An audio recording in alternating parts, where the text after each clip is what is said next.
Hi, I'm Emily. I'll be your storyteller today. Many of you use these stories to fall asleep.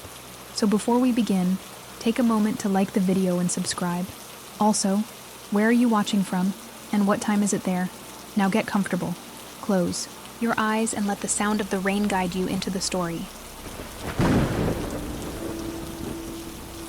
It was late afternoon when we arrived at Whispering Pines. I stepped out of the car, feeling the soft crunch of pine needles under my boots. The air smelled sweetly of sap mixed with the faint earthiness of damp moss. Birds chirped somewhere, far off, their calls blending gently with the rustle of leaves swayed by a mild breeze. I breathed deeply, unaware that this sense of peace was fragile, soon to be shattered by a subtle, unsettling shift in the wind. My friends were already unpacking the gear, chatting excitedly about the weekend ahead. Sarah's laughter echoed gently as she struggled with tent poles, while Tom effortlessly prepared the campfire site. I moved toward them, smiling, although a vague unease lingered at the back of my mind. Above us, gray clouds silently gathered, promising rain. I glanced at the sky, sensing a sudden chill brushing the nape of my neck like a hesitant touch.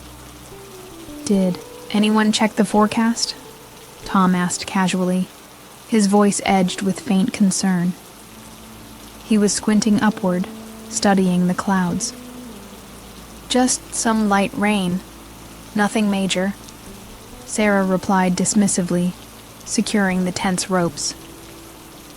I watched the two, for a moment my stomach nodding slightly. An unexpected tension crept into my muscles, as though something within the trees had already begun to watch us, measuring our presence, whispering unheard warnings to the gathering shadows. After setting up our tents, I decided to walk a short distance from the camp to collect firewood. Twigs snapped beneath my feet, each crack echoing sharply in the growing stillness. The wind had dropped completely now, leaving an eerie silence hanging between the towering pines. As I bent down to pick up a small branch, a rustling noise broke the silence. I turned quickly, heart fluttering, only to see a small bird burst from the brush, vanishing into the dense foliage. Returning to the camp, arms loaded with wood, I found my friends huddled near the campfire pit, chatting quietly. The first faint drops of rain began tapping softly on the canopy of trees above us, creating rhythmic, muted percussion. Tom glanced up, shrugging and pulling on his jacket. "Looks like the weather arrived sooner," he muttered. Yet beneath the gentle patter of rain, I could swear I heard something else. A murmur, soft yet clear, drifting through the air like the whispers of an unseen audience hidden among the pines. I stood still, straining my ears, trying to capture those subtle whispers beneath the rhythmic tapping of rain. The sound was indistinct, like distant murmurs blending into the wind. A strange feeling crawled up my spine, leaving goosebumps on my skin. I glanced at Sarah, hoping to gauge her reaction, but she seemed oblivious, chatting about past trips. Perhaps it was my imagination, heightened by the gloomy skies and sudden chill, yet the unease remained. The drizzle intensified slightly, the drops growing heavier, splashing against leaves in soft, steady bursts. Tom quickly ignited the fire, and soon its comforting warmth spread outward, flickering gently against our faces. We sat around the flames, drawing jackets tighter against the damp air. Yet despite the fire's reassuring glow, I felt oddly exposed, as though unseen eyes watched from behind every shadowy tree trunk, quietly observing our every move. "How long has it been since we did this?" Sarah asked, her voice breaking my tense reverie. "Too long," Tom responded simply, poking at the logs, sending sparks spiraling upward. Maybe we needed this to reconnect, I said softly, but my words felt hollow even to my own ears. My attention drifted back toward the darkness beyond our small circle of warmth, where the whispering had now faded. Or had it just become quieter, more careful, waiting patiently for something? As darkness fell, shadows danced around our campfire, casting unsettling shapes against the surrounding pines. Occasionally, the gentle wind shifted branches, creating movements just beyond our sight, vague and ambiguous. I glanced toward the tree line repeatedly, unable to shake the persistent sensation of being watched. Suddenly, a distinct crack sounded from deeper in the forest, sharp, deliberate, sending my pulse racing, though my friends barely seemed to notice, continuing their muted conversation. "I'll grab some snacks from the car," Tom announced casually, rising from his spot. "Be careful," I found myself blurting out, surprising even myself with the intensity in my voice. Tom paused, eyes narrowing slightly as if sensing my unease.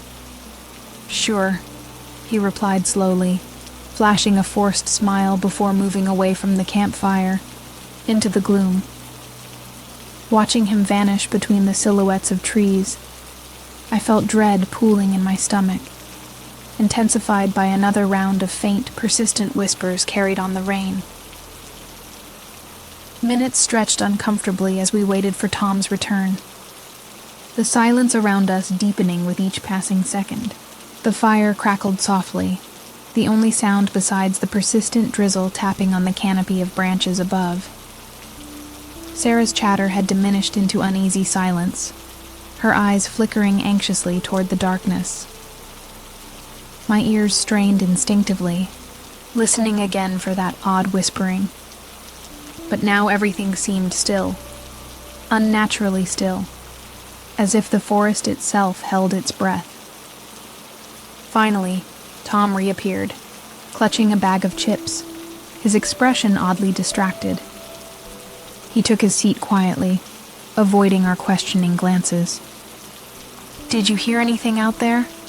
I asked carefully, unable to disguise the edge of tension in my voice. Tom hesitated briefly before shaking his head, though his eyes told a different story. "Just the rain," he muttered, offering a tight smile that didn't quite reach his eyes.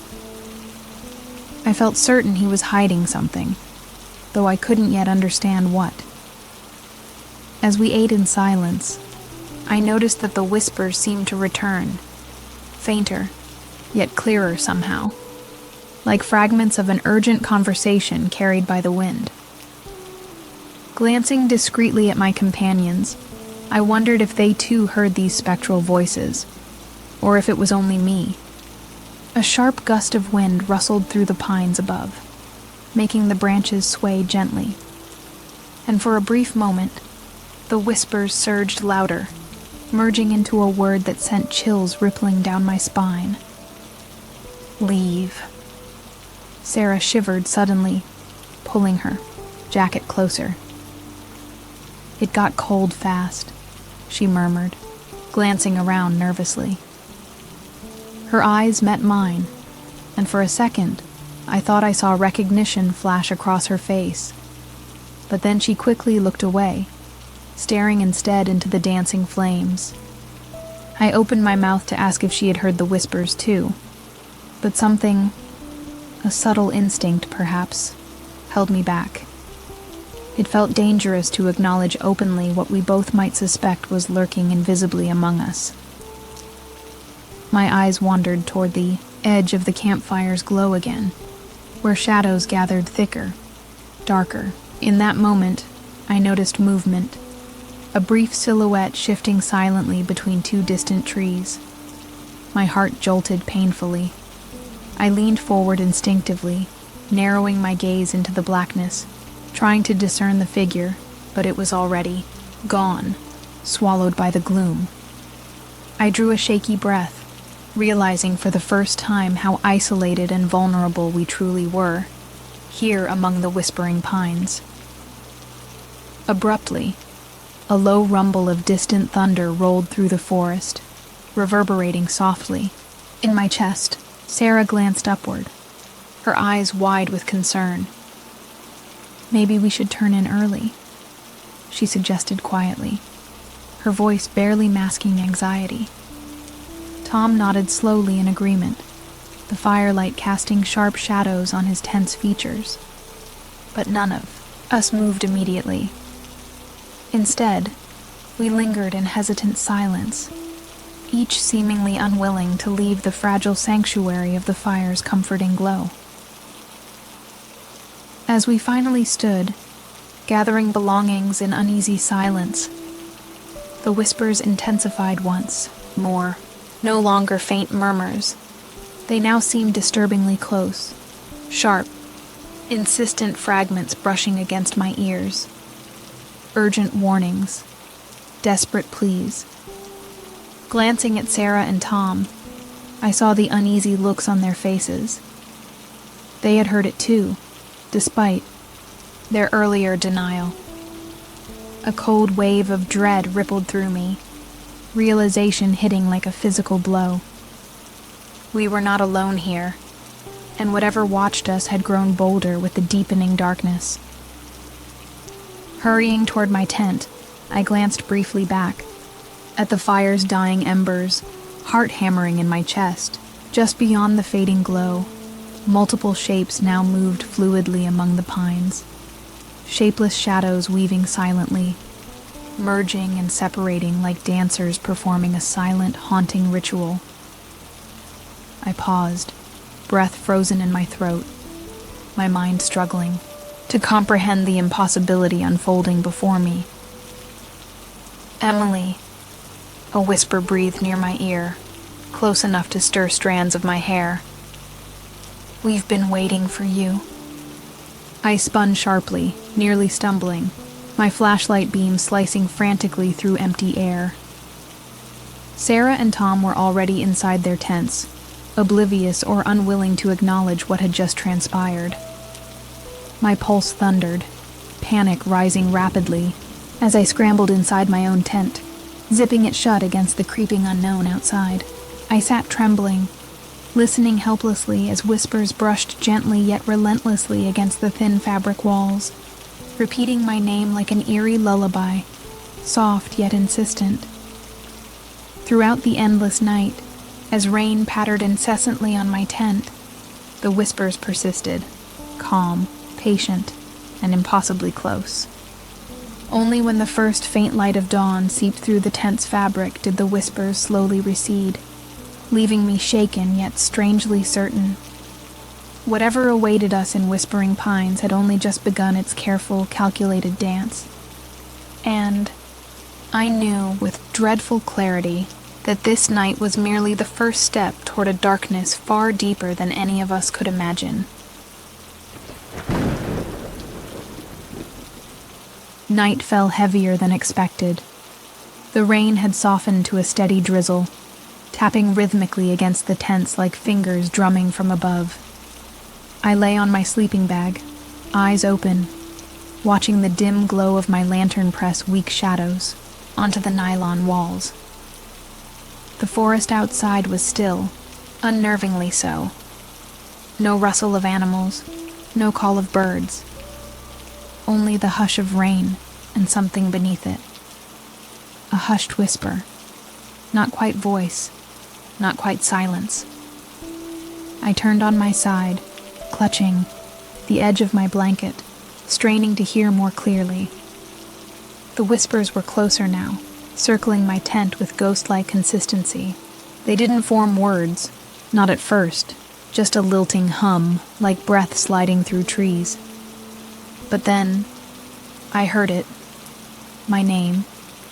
Soft, elongated, drawn out as if spoken by someone who hadn't used their voice in a long, long time. Emily. It came again, brushing the back of my neck even though no one was near.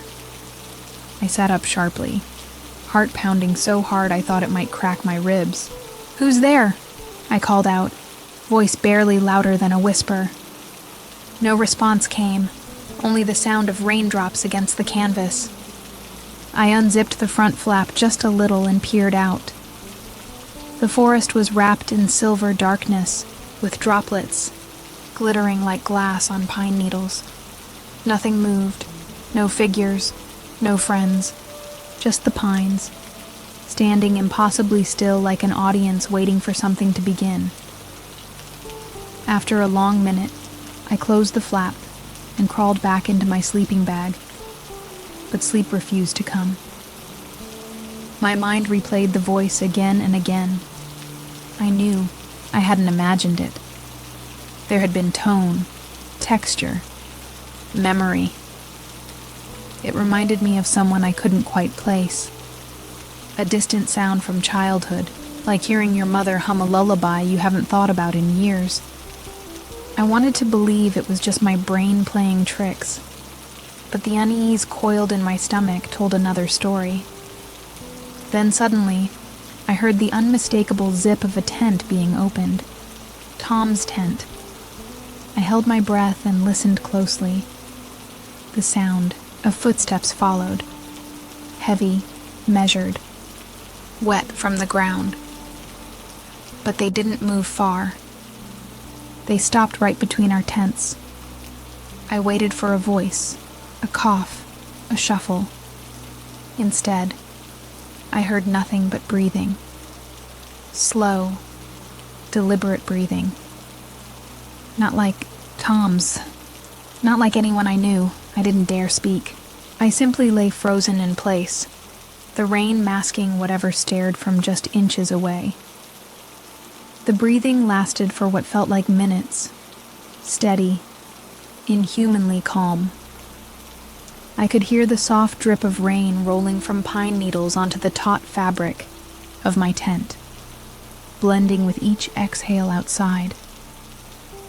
Then, without warning, the sound stopped. I strained to listen, but heard nothing. No footsteps, no tent zipping, just the sudden, complete absence of movement.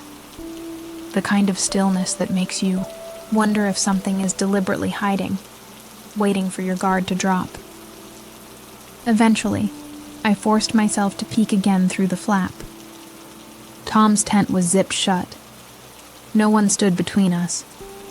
The fire pit had gone out, reduced to a blackened ring of ash and soaked wood. But as I scanned the edge of the clearing, my eyes caught something strange, something glinting in the dirt, just beyond the reach of the lantern light. I stepped out carefully, barefoot on the damp soil, and crouched to see. A bracelet. Thin, rusted, familiar. I picked it up hesitantly, brushing off the mud. The charm hanging from it was shaped like a small pine cone, etched with tiny patterns that looked almost hand-carved. Recognition struck me so hard I gasped. I had owned this bracelet as a child, lost it during a family camping trip over a decade ago, far from this place. My hands trembled as I held it. How had it ended up here? In this forest? At my feet? Suddenly, a voice behind me broke the silence. "Nice night to wander alone." I turned swiftly, nearly falling backward. A tall figure stood in the dark, just beyond the fire pit, face mostly hidden by the hood of a raincoat. I couldn't see their eyes, but their mouth curled into a half smile. "Didn't mean to scare you," they added, voice calm, almost too calm. "I'm just another camper passing through. Thought I heard voices." I stared at them, heart thundering. "You're camping here?" I asked, unsure whether to move closer or retreat. They gave a slow nod. "Set up just down the slope toward the creek." Then, turning slightly, they added, "Be careful. These pines whisper more than names." With that, they stepped back into the trees, vanishing. Like mist in the rain, I stood there, soaked and shaken, gripping the old bracelet and wondering how long they'd been watching. I rushed back into my tent, wiping rain from my face with the back of my hand. The bracelet was still warm in my palm, as if it had just been worn. I sat in the dim light, staring at it, heart still pounding. Questions whirled in my mind about the stranger, about the voice that called my name, and about this strange, impossible object from my past. The air inside the tent felt heavier now, thick like fog, pressing down on my chest. I debated waking Sarah or Tom, but something held me back. Maybe it was fear of sounding unhinged, or maybe something deeper, an instinct, a warning not to disturb the quiet that now sat like a veil over our camp. Outside, the rain softened, its rhythm lulling yet strangely tense, like a lullaby with something wrong in its melody. And beneath it, I could still hear the whispers, fainter now, but no less deliberate. They weren't random. They were trying to speak. Lying down again, I clutched the bracelet to my chest and stared at the roof of the tent, lit faintly by the lantern's low glow. My thoughts spiraled through memories, old trips, distant voices, and the sister I lost when I was 10. The sound I'd heard earlier, the one that called my name, it echoed something deep in memory. Not just a voice from this forest, a voice from childhood, from grief. And it made something inside me ache, not just with fear, but with longing. Just as I began to drift into uneasy sleep, a soft sound reached my ears again, this time from inside the tent, not outside. A whisper, unmistakably close, as though someone knelt right beside my ear. "Don't forget," it said, no louder than breath, yet distinct. I bolted upright, twisting to look around. The tent was empty. My lantern flickered once, then held steady. I froze in place, shivering not from cold but from something colder. Recognition. That voice had belonged to my sister. I didn't sleep for the rest of the night. I sat with my back against the tent wall, listening as the whispers circled endlessly through the forest, retreating and returning with the breath of the rain. Sometimes they sounded like wind, sometimes like laughter, but always, always close. At dawn, the light began to shift, and with it the voices faded.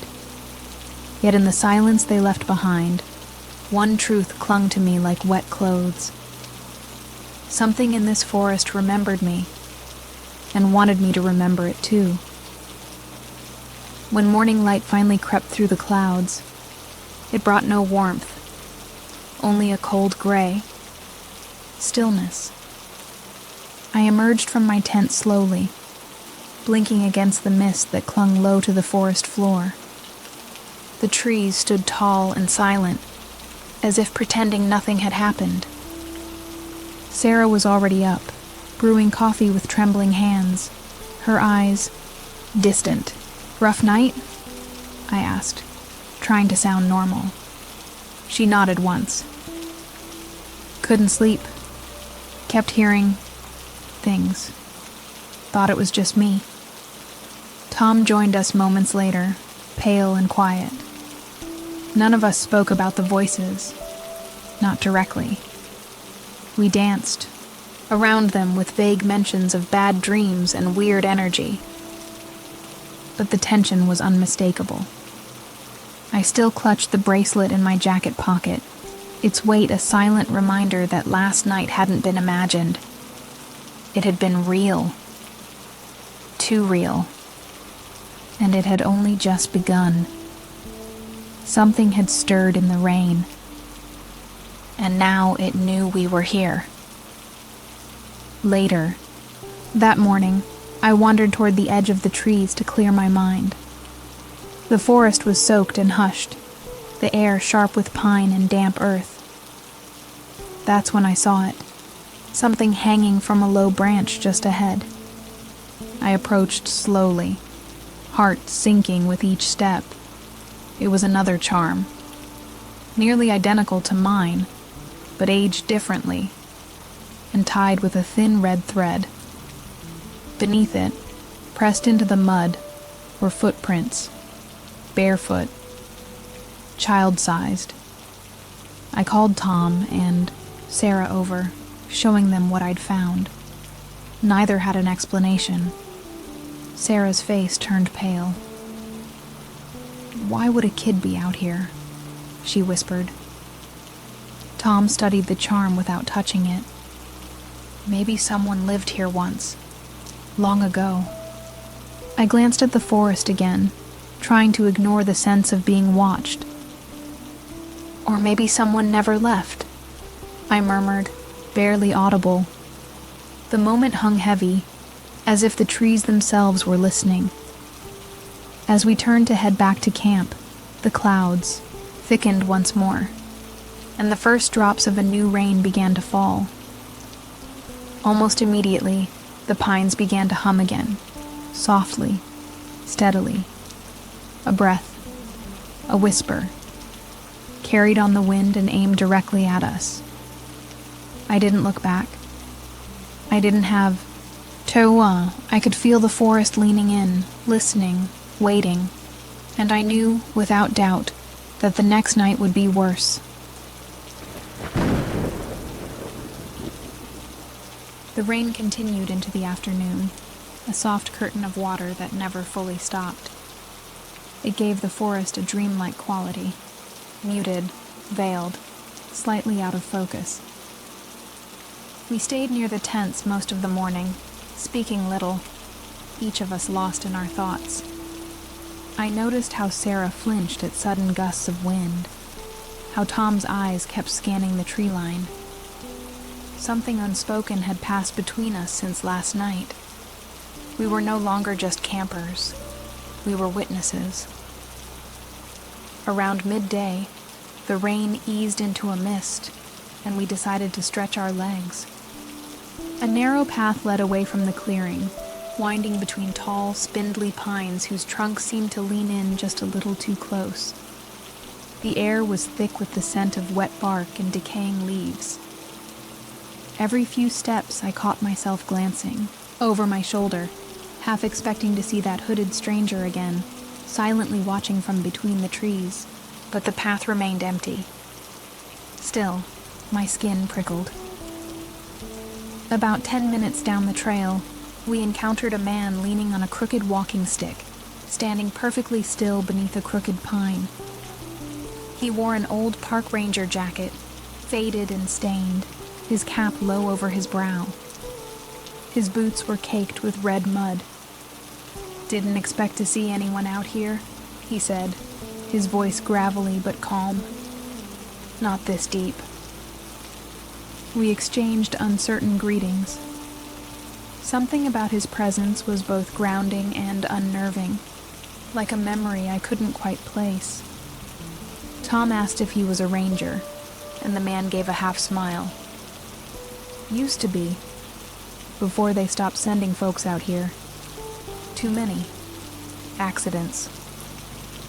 He let the word linger, eyes narrowing slightly. "People come out to Whispering Pines and don't always come back the same. Or at all." Sarah chuckled nervously. "You mean like bears?" The man didn't smile. "No, I mean like the forest knowing you're here, and deciding if it wants you to leave." A long silence followed. I wanted to ask more, but the man turned, pointing his stick toward a fork in the path. "Don't go left. The trail there fades fast. Too easy to get lost." Then, just as suddenly, he began walking the other way, disappearing behind a thick veil of pine needles. No goodbye, no explanation. Just gone. We stood in silence. The sound of the mist and the whispering branches filling the air again. Something about the way he vanished felt impossible. But by now, that no longer surprised me. We didn't speak for a while after the ranger left. The mist seemed to grow thicker around us, swallowing sound and space. Every tree looked older, rougher, as though they had witnessed things we were never meant to see. As we walked back toward camp, I noticed strange patterns in the mud, footprints that didn't match ours. Bare, narrow prints, spaced irregularly, leading into the brush and vanishing without explanation. I didn't mention them. I just kept walking, faster than before. Back at the camp, everything looked normal at first glance. Tents were in place, gear untouched. But something was off. The fire pit, still cold and black from the night before, was now surrounded by small, perfect circles of pine cones. Dozens of them, arranged with eerie precision, as if placed by a hand that moved in silence. Sarah stopped abruptly, her breath catching. "Did you guys do this?" she asked. Tom and I shook our heads, our silence confirming what we all feared. "I'm starting to hate this place," Tom muttered, kicking one of the pine cones aside. It rolled a short distance and came to a stop at the edge of the forest. That's when we noticed it, just beyond the trees. A shadow, tall and narrow, motionless. It stood too still to be a person. It didn't move, didn't waver, just existed. My breath caught in my throat. We stared, frozen, as the rain dripped from the canopy above. Then, slowly, the shadow leaned forward, just slightly, and vanished behind a tree. I ran toward the spot without thinking, heart hammering. When I reached the tree, there was nothing. No footprints, no figure, only the fading scent of wet moss and something sour, like rust or old blood. I turned in circles, scanning every inch, but the forest remained stubbornly still, as if it had swallowed the figure whole. When I turned back toward camp, Sarah and Tom were standing exactly where I'd left them, not daring to move closer. Their eyes said everything. They'd seen it too. We spent the rest of the day pretending everything was fine. We cooked a little, told tired jokes, tried to laugh, but it was hollow. The pine cones stayed where they were, untouched. The mist never fully cleared, and no matter how many times I glanced at the tree line, I always felt something looking back, patient, silent, almost amused. I knew then that the whispers weren't just sounds in the rain. They had form, and they were watching. As evening approached, the mist turned golden with the low sun, casting long, distorted shadows across the clearing. I sat alone near the edge of the trees, notebook in hand, trying to write, to anchor myself in something familiar. But the words wouldn't come. Every time I looked up, I felt the trees had moved slightly, as if inching closer when I wasn't watching. Their trunks leaned in unnatural angles now. Not quite impossible, but undeniably wrong. Sarah joined me quietly, her voice barely above a whisper. "I don't think we should stay another night." Her fingers twisted nervously in her lap, eyes fixed on the forest beyond. "Tom wants to leave in the morning, but I don't think we should wait." I didn't respond at first. Something in me wanted to agree, to pack everything and run. But something else held me in place. Curiosity, or maybe a connection I couldn't yet explain. "One more night," I said softly. "We need to understand this."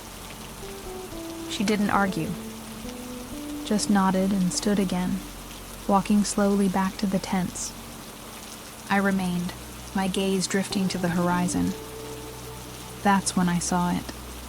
Hanging from a branch 20 feet ahead was a strip of fabric, frayed and pale. It twisted gently in the breeze, too clean to have been there long. I stood and walked to it slowly, senses sharp with dread. When I reached it, I froze. It was a piece of a shirt, my sister's shirt. I remembered it perfectly. A yellow cotton tee with a faded white flower. My fingers touched the fabric as if it might vanish, but it was real, wet, soft, and still carrying the faint scent of lilac, her favorite perfume. A deep unease sank into my bones. My sister had died when I was 10, and we'd never camped in this region.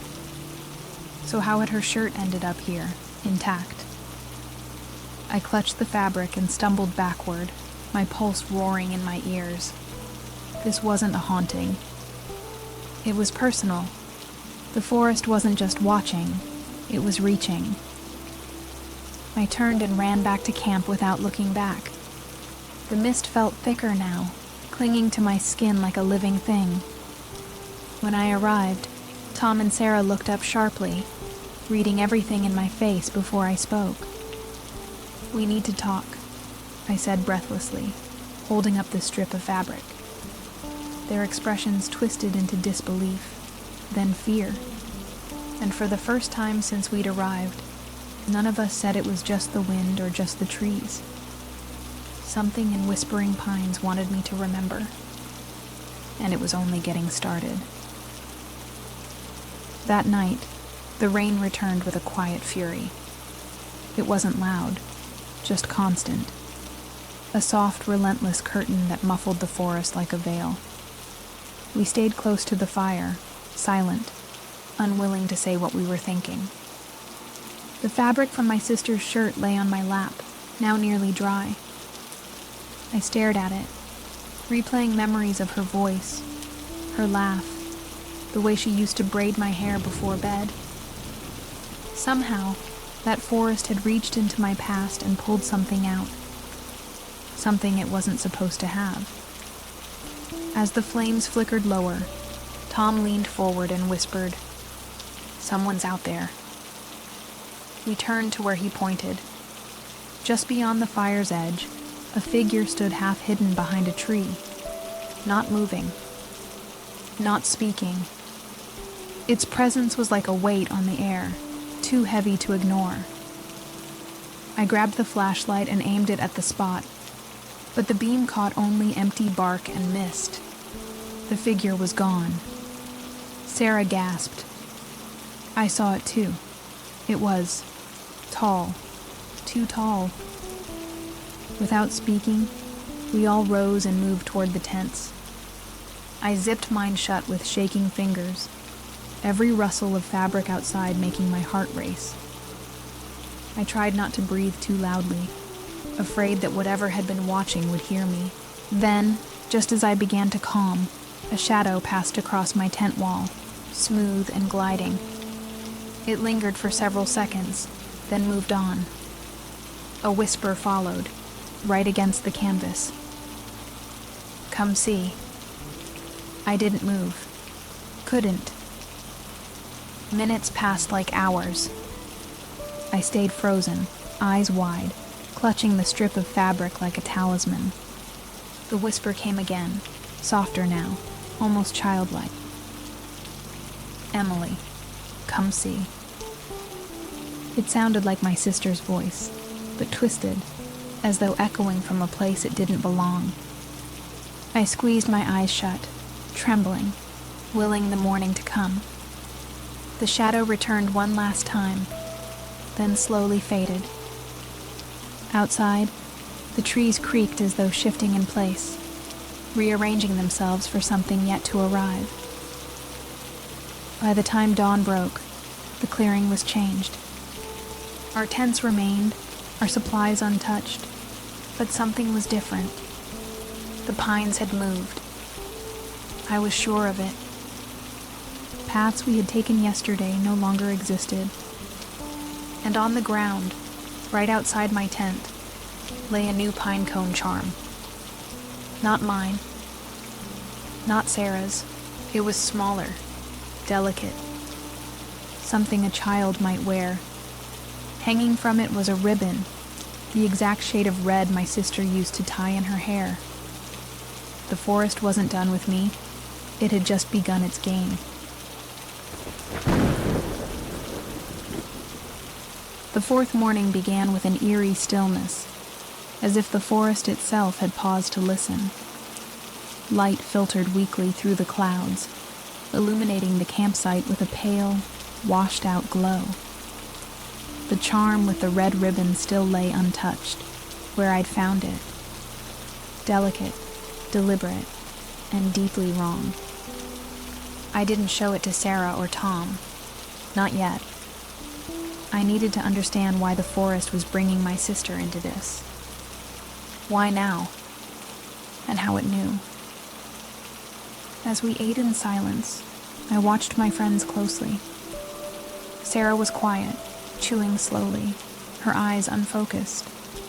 Tom, usually composed, fidgeted with his mug, glancing repeatedly at the tree line.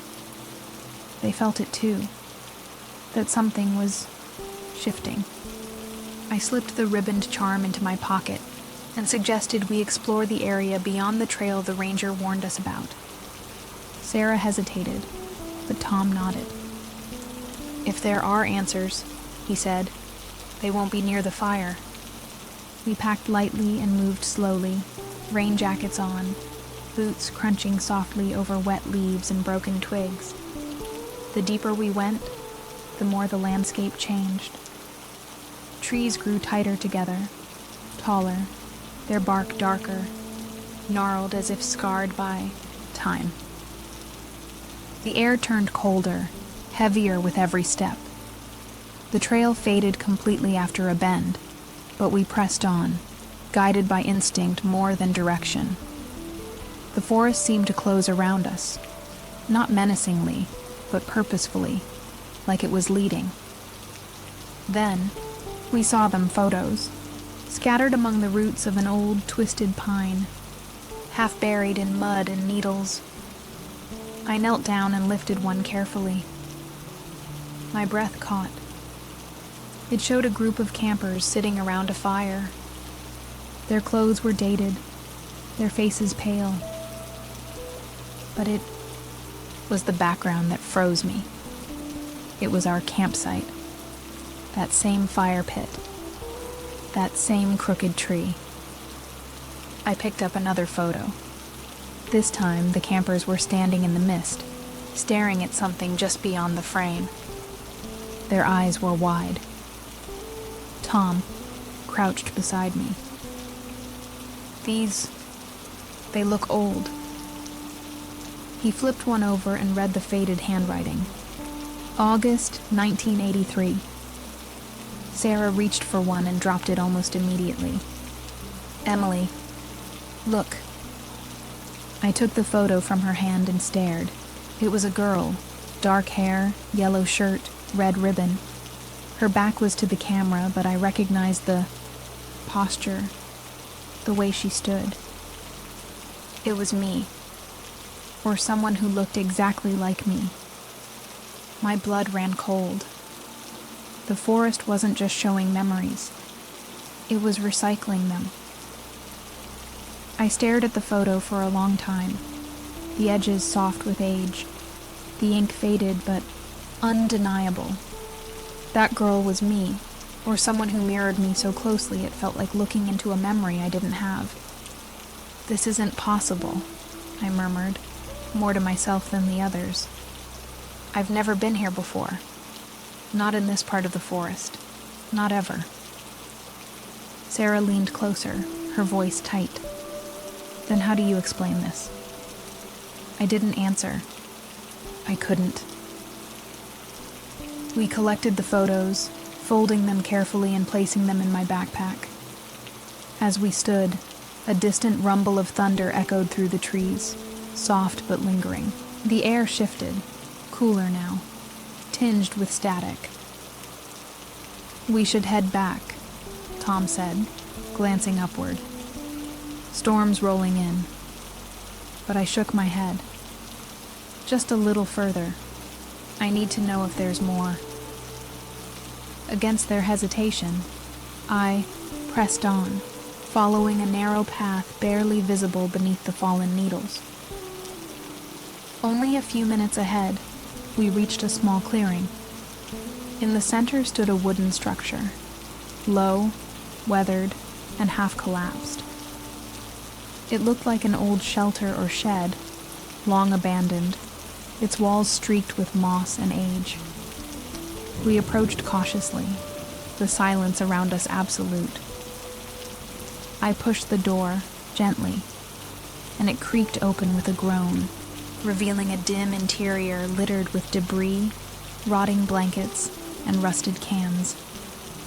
But near the far wall, something gleamed faintly in the darkness.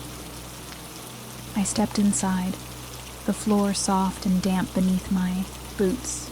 There, propped against the wall, was a metal tin, an old lunchbox. I knelt beside it and opened it slowly. Inside were keepsakes, a broken wristwatch, a child's drawing, a cracked mirror. Beneath them, folded neatly, was a letter. The paper was yellowed, the ink faded. I unfolded it, heart racing. The handwriting was shaky but legible. It spoke of voices in the trees, dreams that bled into waking, a forest that remembers. My hands trembled as I read. The letter was signed with a name I hadn't heard in years, Elena Bryant, my mother's sister. She had vanished in the 1980s, before I was born. My family never spoke of her, only whispered rumors about a disappearance during a hiking trip. My vision blurred. My mother had always refused to talk about that side of the family. But now, here was proof. My aunt had been here. She had heard the whispers too, and something in Whispering Pines had never let her go. I stepped out of the eye, shelter with the letter clutched in my hands, the weight of it pulling at my chest. The world around me seemed altered, as if the trees themselves were leaning closer, listening to the words that had just been read. I couldn't ignore the signs anymore. This place wasn't random. We hadn't just stumbled into a haunted forest. We had been pulled here, called, whispered toward it by something that knew our names before we arrived. Sarah sat on a damp log nearby, staring at the sky as light rain began to fall. "What does it mean?" she asked softly. "Why you?" I didn't know how to answer. The name in the letter, the photo of the girl who looked like me, it all suggested something deeper than coincidence. Tom stood nearby, arms crossed tightly, scanning the trees. "We need to leave, Emily.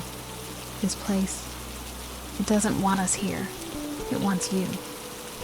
His voice was strained, brittle with fear.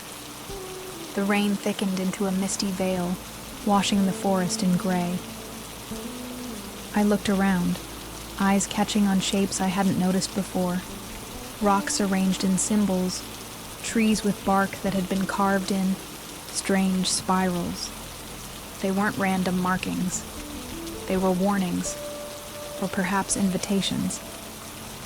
I walked in a slow circle around the clearing, my boots brushing old footprints in the mud.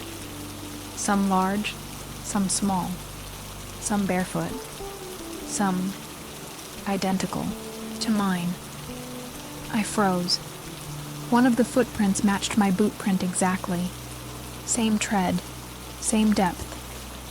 But it wasn't fresh. It had dried days ago. My skin chilled. Either someone else wore my boots, or I had been here before. Somehow. Sometime I didn't remember. I looked to Sarah and Tom, but they hadn't noticed. I swallowed hard, a tremor settling in my bones. I could no longer trust the flow of time in this place. Whispering pines bent memory like it bent sound. Then came the sound, low and familiar. My name, drifting gently through the rain, clearer than ever. Emily. It wasn't pleading, it wasn't aggressive. It was patient, rehearsed, like a lullaby whispered for years, waiting for someone to return. I turned toward it instinctively, drawn as if by gravity, every part of me screaming that it was wrong. But another part, deeper, quieter, said, "Listen." Stepped slowly toward the voice, the trees parting gently ahead of me as if acknowledging my passage. Behind me, Sarah called my name, but it sounded far away, like she was underwater.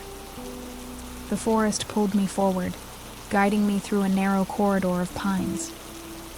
Raindrops slid down the branches, whispering softly with each touch. Then I saw it, a small clearing, and at its center, a circle of stones. In the middle stood a wooden post with something nailed to it. I approached cautiously, boots sinking into the soft earth. The object on the post was a photograph, pinned by a rusted nail. I pulled it free and turned it over in my hands. My breath caught. It was my family.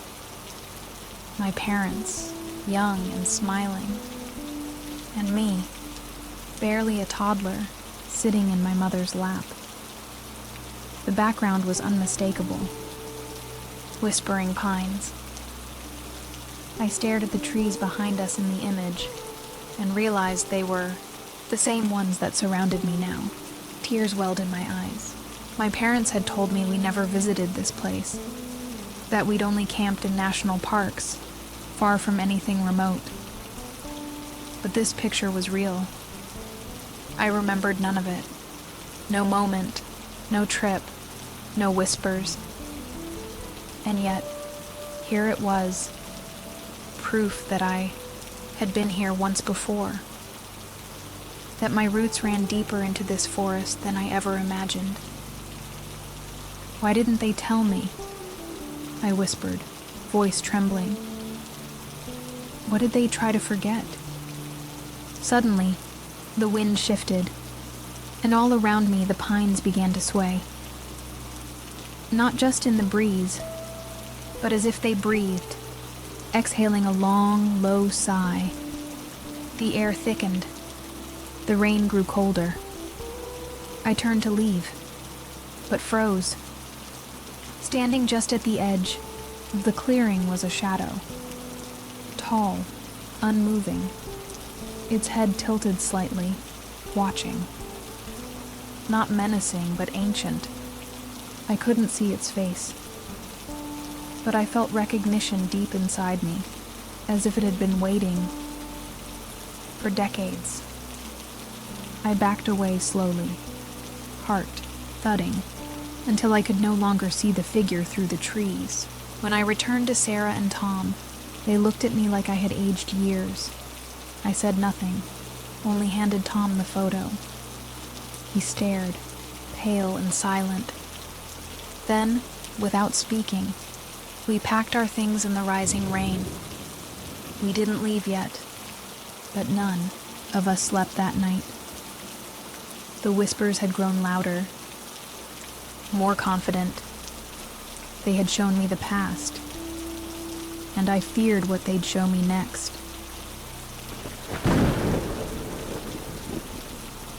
By the next morning, the rain had carved shallow channels through the soil, leaving behind veins of water and slick mud. We moved slowly through the campsite, careful not to speak too loudly, as if our voices might disturb something barely holding itself back. I hadn't told Sarah or Tom about the figure in the clearing. Not yet. Some truths sat too heavily to share. I only said that we needed to find the trail the old ranger warned us about, the one we weren't supposed to take. We followed the slope downward, where the pine trees grew thicker and the light dimmed, filtering through their needles in thin, pale shafts. After 30 minutes of walking, Tom pointed ahead.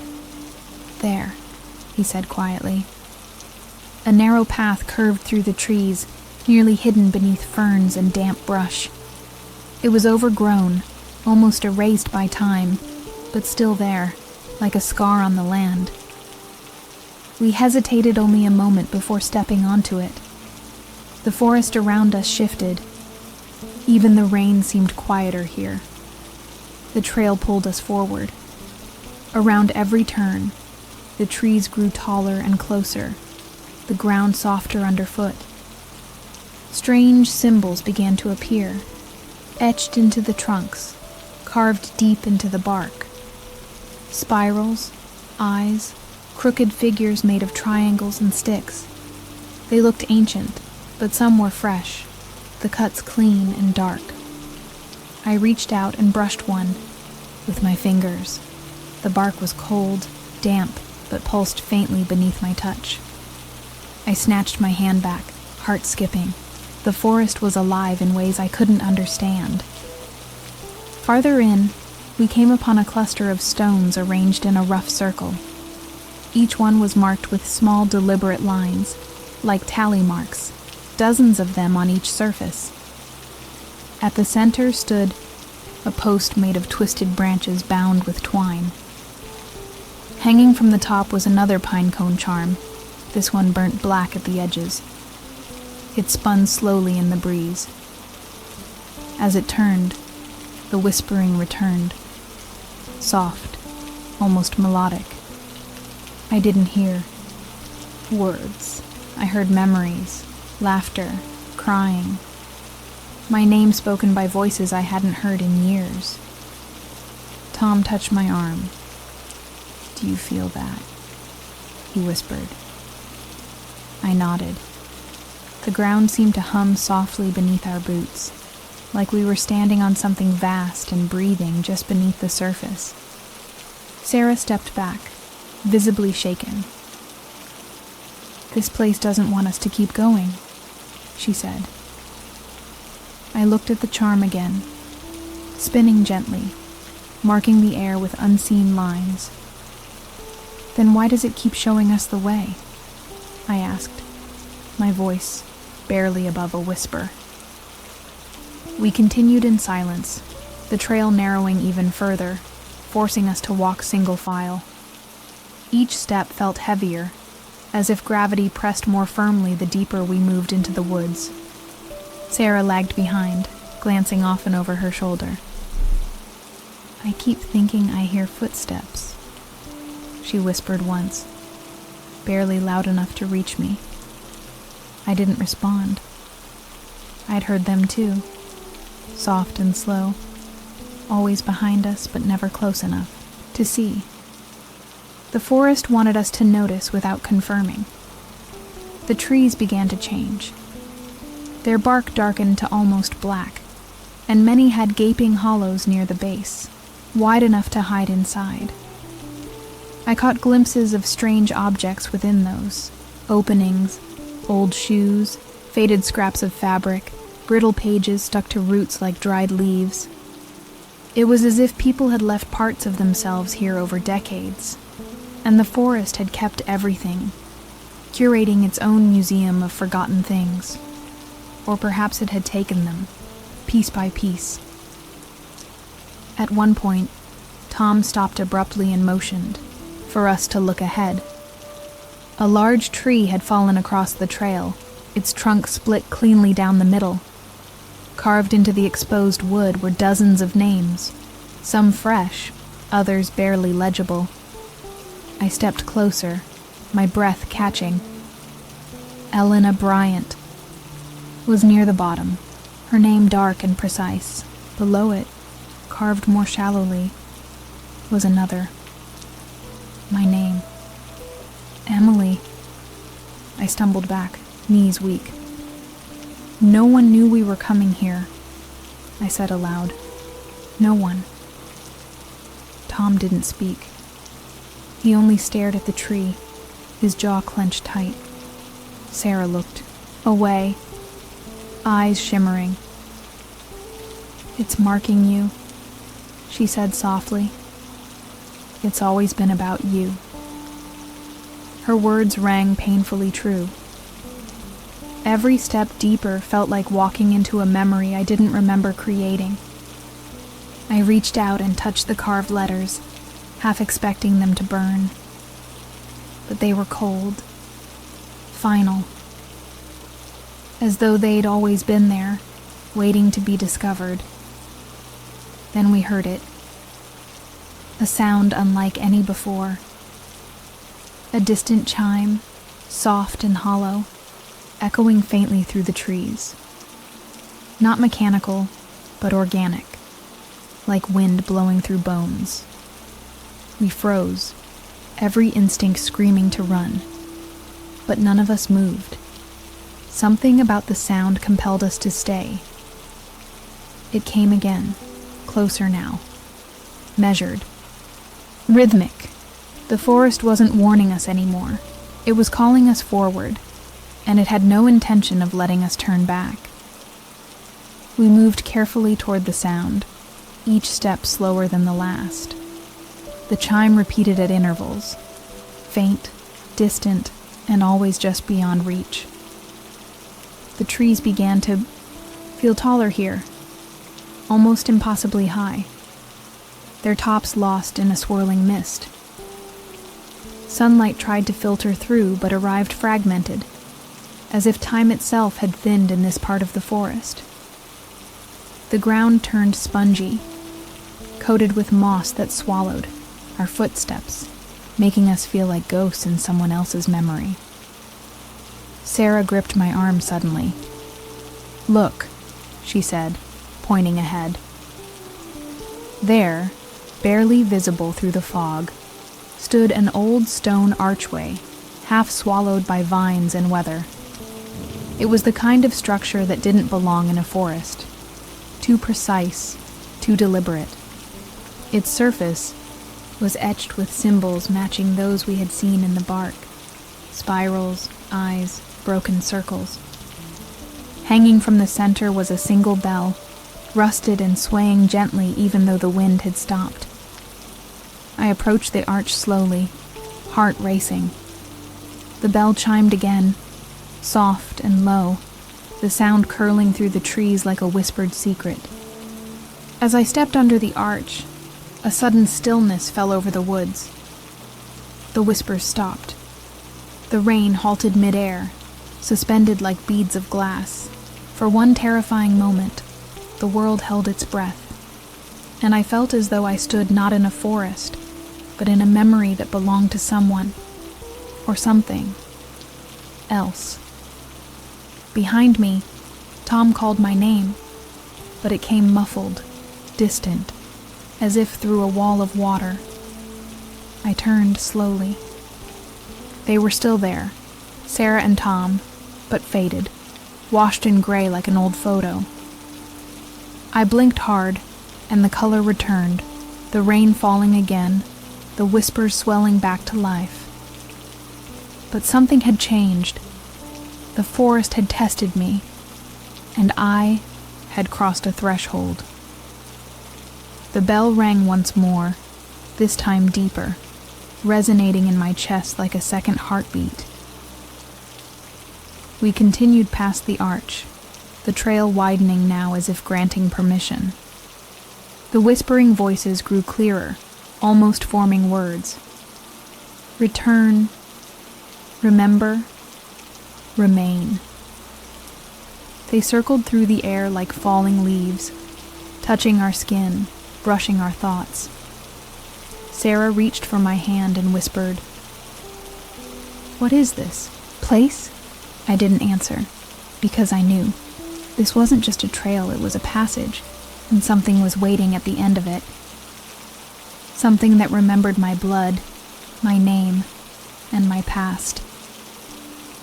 As we followed the widening path, the trees slowly began to thin, revealing a hollow shrouded in mist.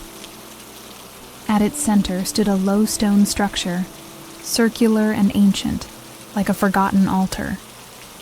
The stones were covered in moss and age, but some had clearly been disturbed recently, moved, uncovered. Around the base were dozens of pine cone charms, each tied with a ribbon, all faded but intact.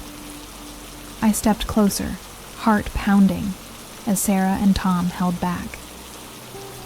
Inside the stone ring, carved into the earth, was a symbol I recognized immediately, the spiral wrapped in thorns. I had seen it in my aunt's letter. The words she wrote returned, with force. The spiral binds memory to the soil. To walk its path is to walk your past. My breath caught.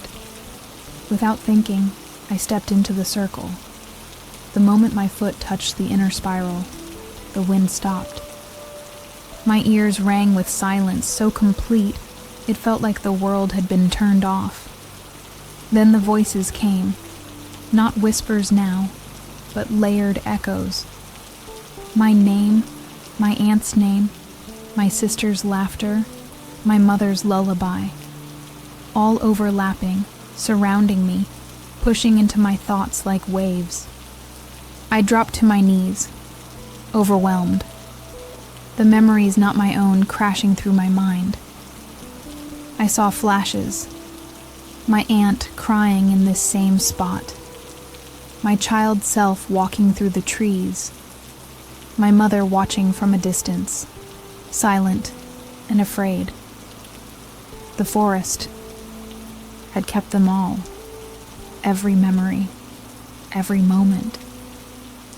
A sudden warmth touched my shoulder. I turned quickly.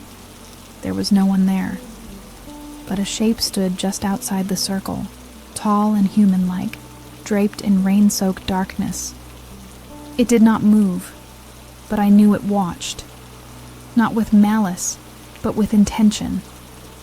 A guardian, a witness, maybe even a gatekeeper.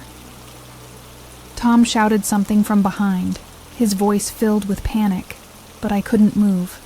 Not yet. The forest wasn't done.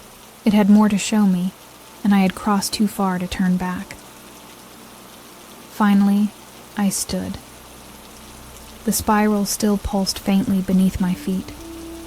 I stepped out of the circle, breathing hard, soaked in sweat and rain. Sarah grabbed my arm. "We need to go, now." I nodded, but my eyes remained on the structure behind me. The forest had given me something, a vision, a memory that didn't belong to just me, but now lived inside me. And as we turned back toward the trail, I knew something vital had changed. I had entered the forest seeking answers, but now it was beginning to answer through me.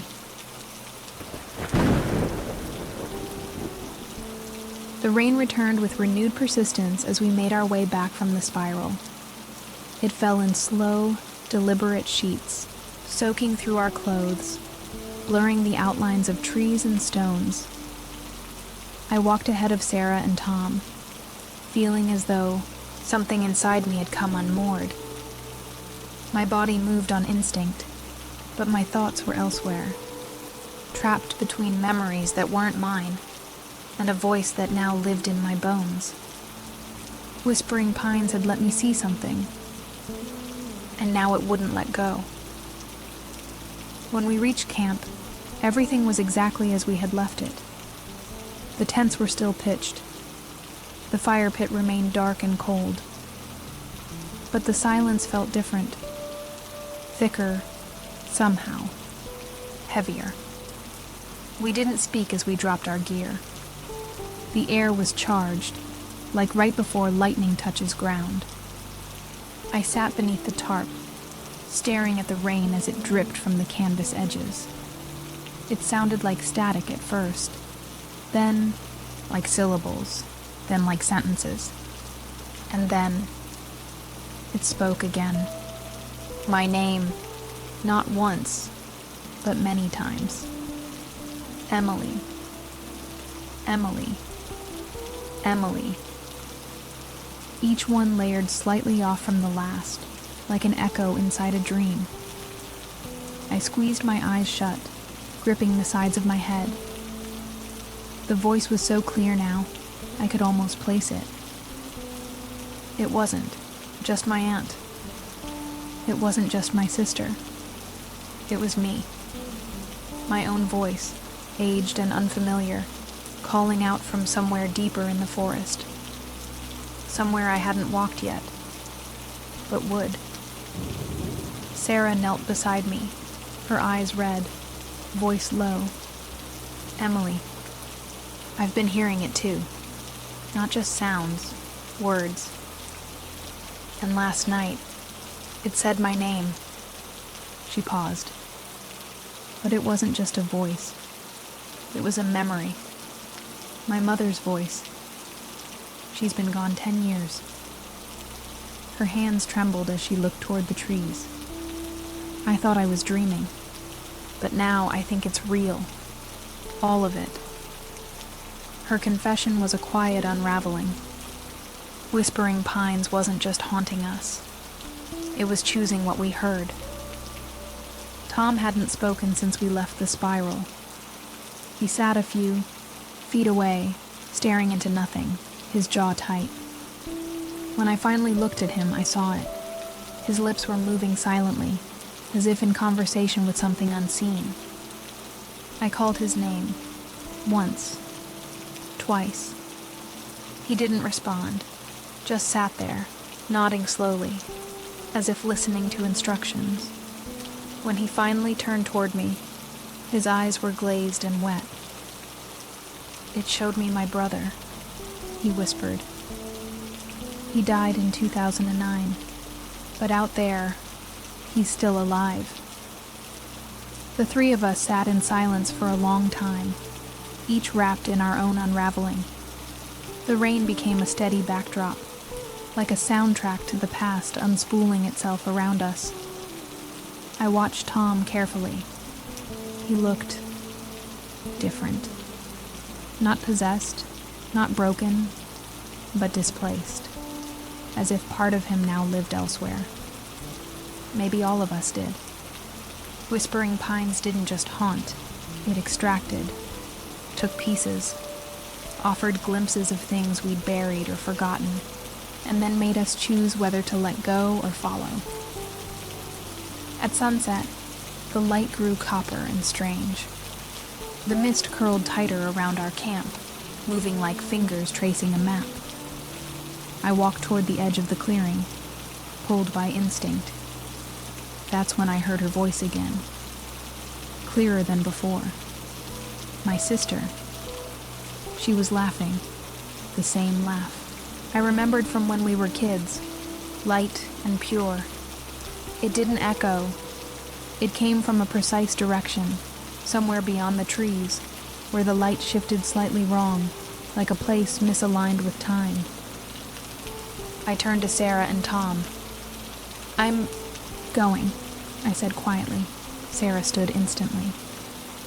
"I'll come with you." But I shook my head. No, I think it wants only me this time. Tom didn't argue. He just stared into the fire pit, lips still moving faintly, whispering to ghosts. I stepped into the forest alone, boots sinking into soft moss, heart hammering. The voice led me gently, no longer taunting, but guiding, like it knew exactly what I needed to hear to keep walking. The trees grew closer together the deeper I went, the space narrowing into a tunnel of shadows. I passed landmarks that hadn't been there before. Stone piles shaped like children's hands, wind chimes made of bones and twine, a lantern flickering with no flame. Each object tugged at a memory, some mine, some borrowed. It was like walking through a museum built from grief. My name came again, a whisper right beside my ear this time. I didn't flinch. I kept walking. Finally, I reached a clearing. In the center was a bench, old, wooden, warped by time.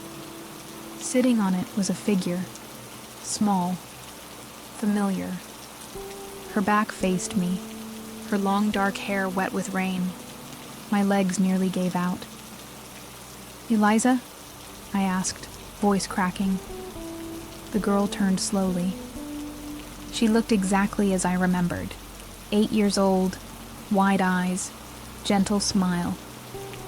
She didn't speak, just raised her hand and pointed to the ground beside the bench. There, carved into the earth, was a message. "You left, but I stayed." I knelt beside the carving, my fingers tracing each letter as if trying to change their meaning. "You left, but I stayed." The words cut deeper than anything the forest had whispered before. My sister's eyes never left mine.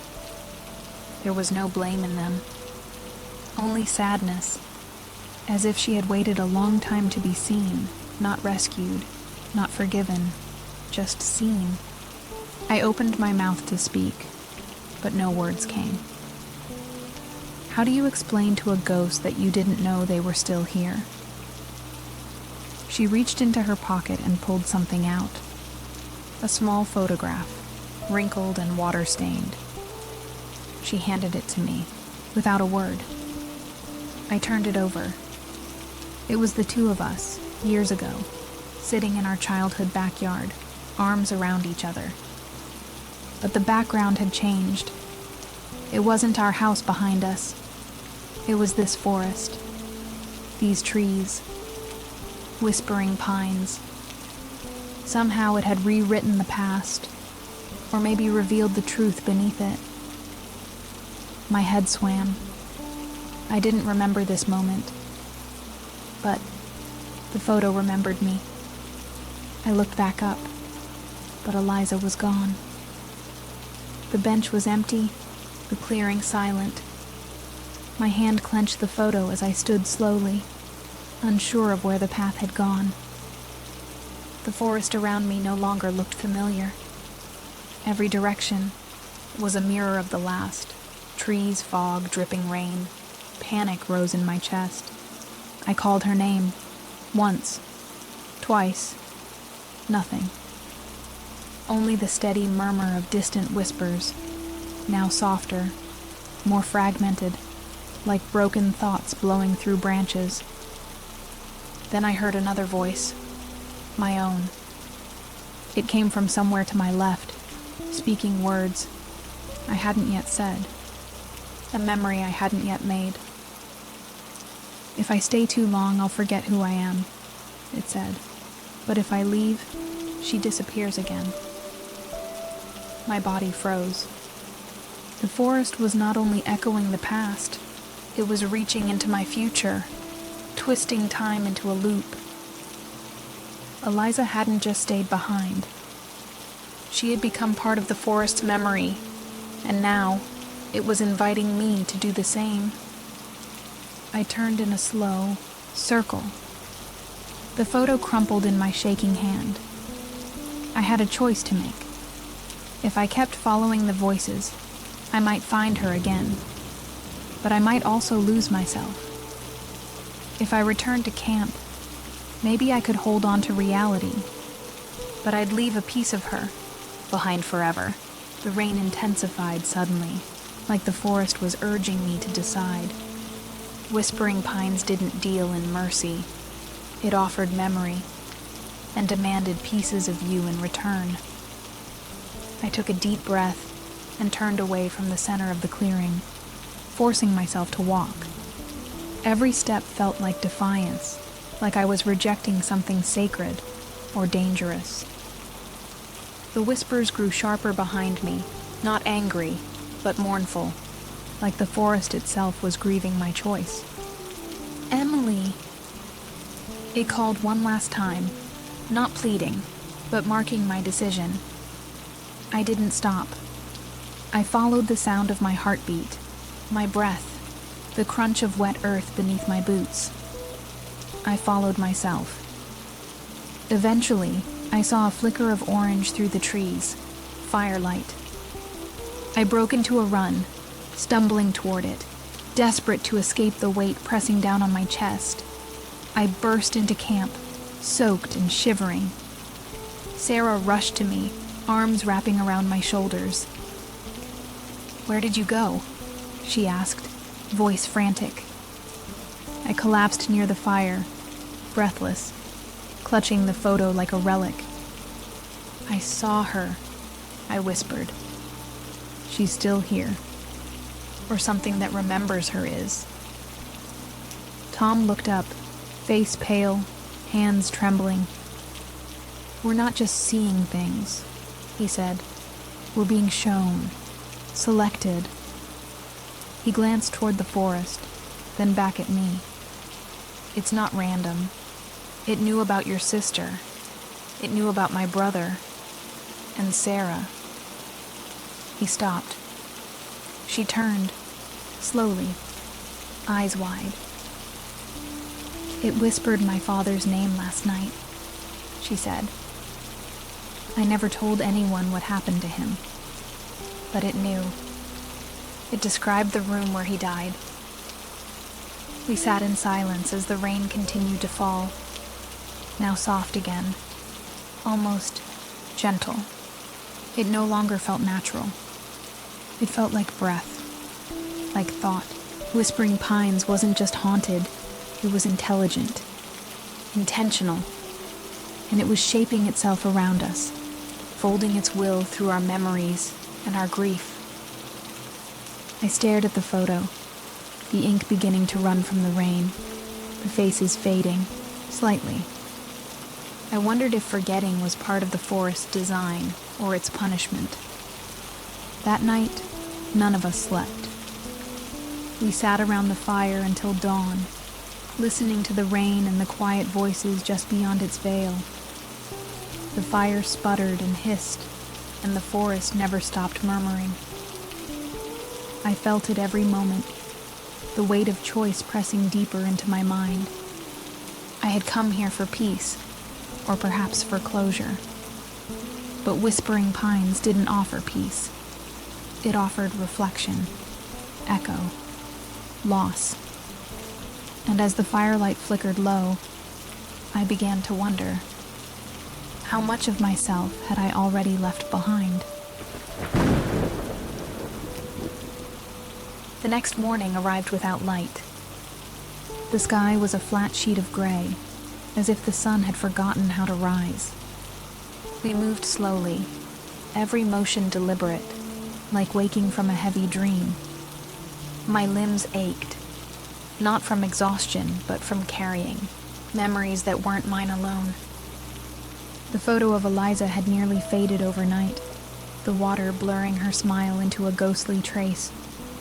I pressed it flat in my journal, hoping that keeping it close would help me hold on to something real. Sarah sat beside the fire, staring into the ashes without speaking. Tom was pacing near the tents, whispering under his breath again. We were unraveling in different ways. Whispering Pines wasn't just showing us things anymore. It was reshaping us, peeling back layers we didn't know existed. I watched the forest beyond the clearing. The trees no longer seemed passive. They swayed rhythmically, as if exhaling thoughts, measuring our every move. I had the uneasy feeling that they were waiting for one of us to break. Later, while Sarah and Tom rested, I wandered back toward the trail. Not far, just enough to breathe away from the weight of their silence. That's when I found the pond. I didn't remember seeing it before, though it was only a short walk from camp. It was small, still, surrounded by reeds and black rocks. The surface was mirror smooth, not a ripple in sight. I approached cautiously, drawn by something I couldn't name. The water reflected the trees above, the clouds, and me. But only at first. When I stepped closer, the reflection shifted. My face blurred slightly, then reformed. Not as I was now, but younger, then older, Then, something else. A version of me I didn't recognize. Tired eyes, lips stitched tight, skin pale like wood. I stumbled back, heart racing. But the image didn't change. It just stared. And in that reflection, I saw the forest, behind me. Except I hadn't turned around. The reflection was showing me what would happen, not what was happening. A voice came from the water, so soft I thought it might be the wind. You can stay like this forever. The image nodded, slowly. No pain, no loss, just memory. I shook my head, backing away from the pond, but the voice followed me, trailing behind my thoughts like vapor. You've already given us so much, Emily. Why not give a little more? The pond remained still, but the surface shimmered faintly, as if something just beneath was waiting to rise. I forced myself to walk away, each step heavier than the last, as if the forest didn't want to release me. My boots sank deeper into the soil, which had grown thick and spongy, like wet cloth. Behind me, the surface of the pond remained still, but I felt its gaze pressing against my back. I didn't look again. I couldn't. If I did, I was afraid. I'd see a version of myself still standing there, staring, unblinking, unwilling to let me leave. When I returned to camp, Sarah was gone. Tom sat with his back to a tree, his hands covering his face. She went to find the voice, he said without looking up. It said it knew her father's name, said it could give her the answer she never got. I dropped my pack and looked toward the trail. How long ago? He shook his head. Minutes, hours. Time's different here. I could hear the panic in his voice, buried under resignation. We were all slipping. We waited an hour, maybe more. I called her name again and again, but the forest answered only with rain. Finally, Tom stood. We have to go after her. I nodded. We packed quickly, moving like people walking into a storm we couldn't avoid. Before we left, I glanced back at my journal. The photo of Eliza was gone. In its place was a page filled with watermarks, no ink, just faint stains shaped like pine needles. The forest had taken it back. We entered the trees again, the path reshaped since the last time we walked it. The ground had risen in some places, dropped in others. Trees leaned closer, their trunks warped as if listening. The forest wasn't just alive. It was alert, responding. It rearranged itself depending on what we searched for. Tom clutched a compass in his hand, but the needle spun aimlessly, confused.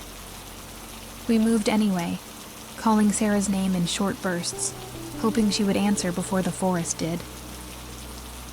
Eventually, we found something. Her scarf, caught in a bramble, damp and torn at the edge. Nearby, the trail split again. One side sloped, upward into light mist. The other dipped into darkness and silence. Tom stared at the division. She would have gone toward the quiet, he said. She always hated storms. We didn't hesitate. We descended into the dark, into the place where sound vanished and the air grew thick. Somewhere below, the forest was waiting, and Sarah, if she still remembered herself, was listening. The deeper we went, the quieter it became. Not peaceful, sterile. The kind of silence that makes your ears ring. Even the rain had vanished, though the ground remained slick and cold. Our footsteps echoed slightly, as if the space beneath the forest floor was hollow. The air smelled faintly of iron and pine. I could feel pressure building behind my eyes, like the forest was trying to press itself into my thoughts, rewriting the way I remembered things. I whispered Sarah's name again. No reply. Eventually, we reached a glade, surrounded by trees that leaned inward like spectators. In the center stood a broken mirror, its frame carved with more of the spiral and eye symbols. It wasn't leaning against anything. It stood upright, unsupported, reflecting the clearing behind us. I approached carefully, and the reflection shimmered. Instead of Tom and me, I saw Sarah, sitting beneath a tree, whispering to herself. Her eyes were distant, her lips cracked. She looked exhausted, as though she had aged years in hours. Tom stepped beside me and gasped. "That's her. But where is that?" We turned, scanning the trees behind us. Nothing matched. The mirror wasn't just showing a reflection. It was showing a location, somewhere else, somewhere nearby, but not reachable by walking. I touched the glass. It was cold, but not solid. It rippled faintly under my palm. "It's a door," I whispered. "Or a warning." Tom shook his head.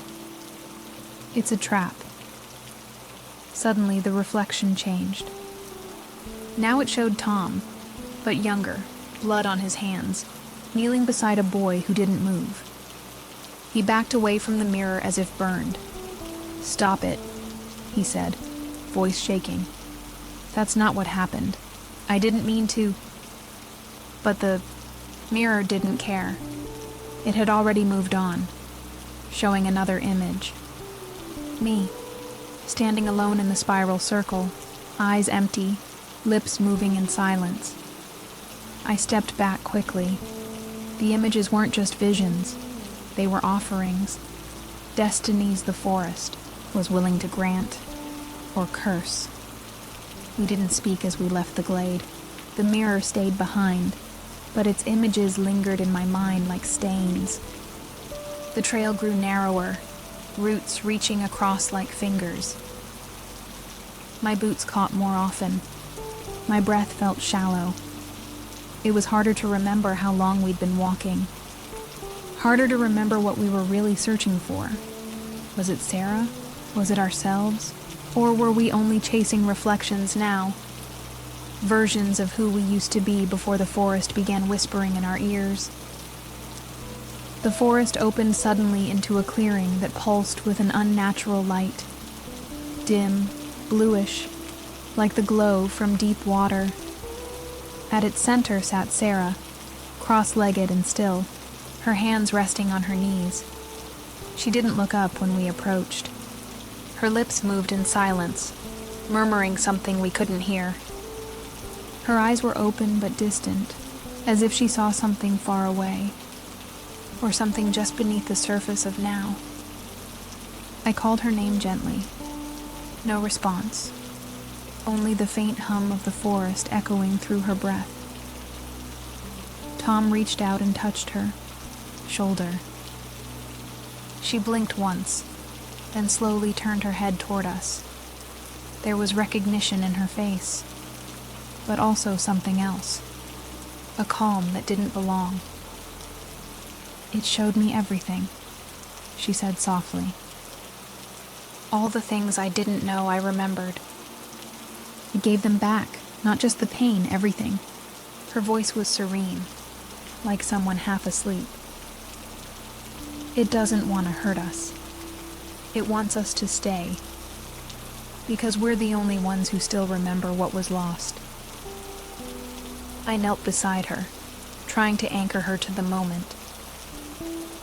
"Sarah, we need to go. This place, whatever it's doing, it's not real. It's feeding off our memories, making us forget who we are." She looked at me and smiled sadly. But maybe that's not so bad. What if forgetting is kinder than remembering? Her fingers trembled as she reached out and placed something in my hand. A pendant. Her mother's. The one she always wore before she passed. It gave me this. Said I could talk to her again. Just one more night. Tom stepped back, shaking, his head. No. That's not her talking. It's the forest. It's wearing her like a memory. His voice cracked with fear. We have to go now. I looked at Sarah one last time, her expression unreadable. Then, gently, I stood and pulled her with me. She didn't resist, but she didn't help either. The forest didn't fight us. It simply watched, silent and patient, like a dream waiting for the sleeper to return. As we left the clearing, I felt the air behind us shift. The whispers didn't follow this time. They stayed where Sarah had been sitting, echoing her name in soft repetition, like a lullaby never finished. I glanced back once and saw my own reflection watching from between the trees, not moving, just waiting. I turned away quickly, gripping the pendant tight. We had found Sarah, but something told me a part of her hadn't come back, and maybe neither had we. The wind shifted that night, carrying a cold that didn't belong to the season. The trees groaned louder than before, swaying with restless energy. It was as if the forest had grown impatient. We sat in silence around a fire that struggled to stay lit, the flames snapping violently as though trying to escape. Above us, clouds thickened into a black mass. Lightning flashed in the distance, but there was no thunder.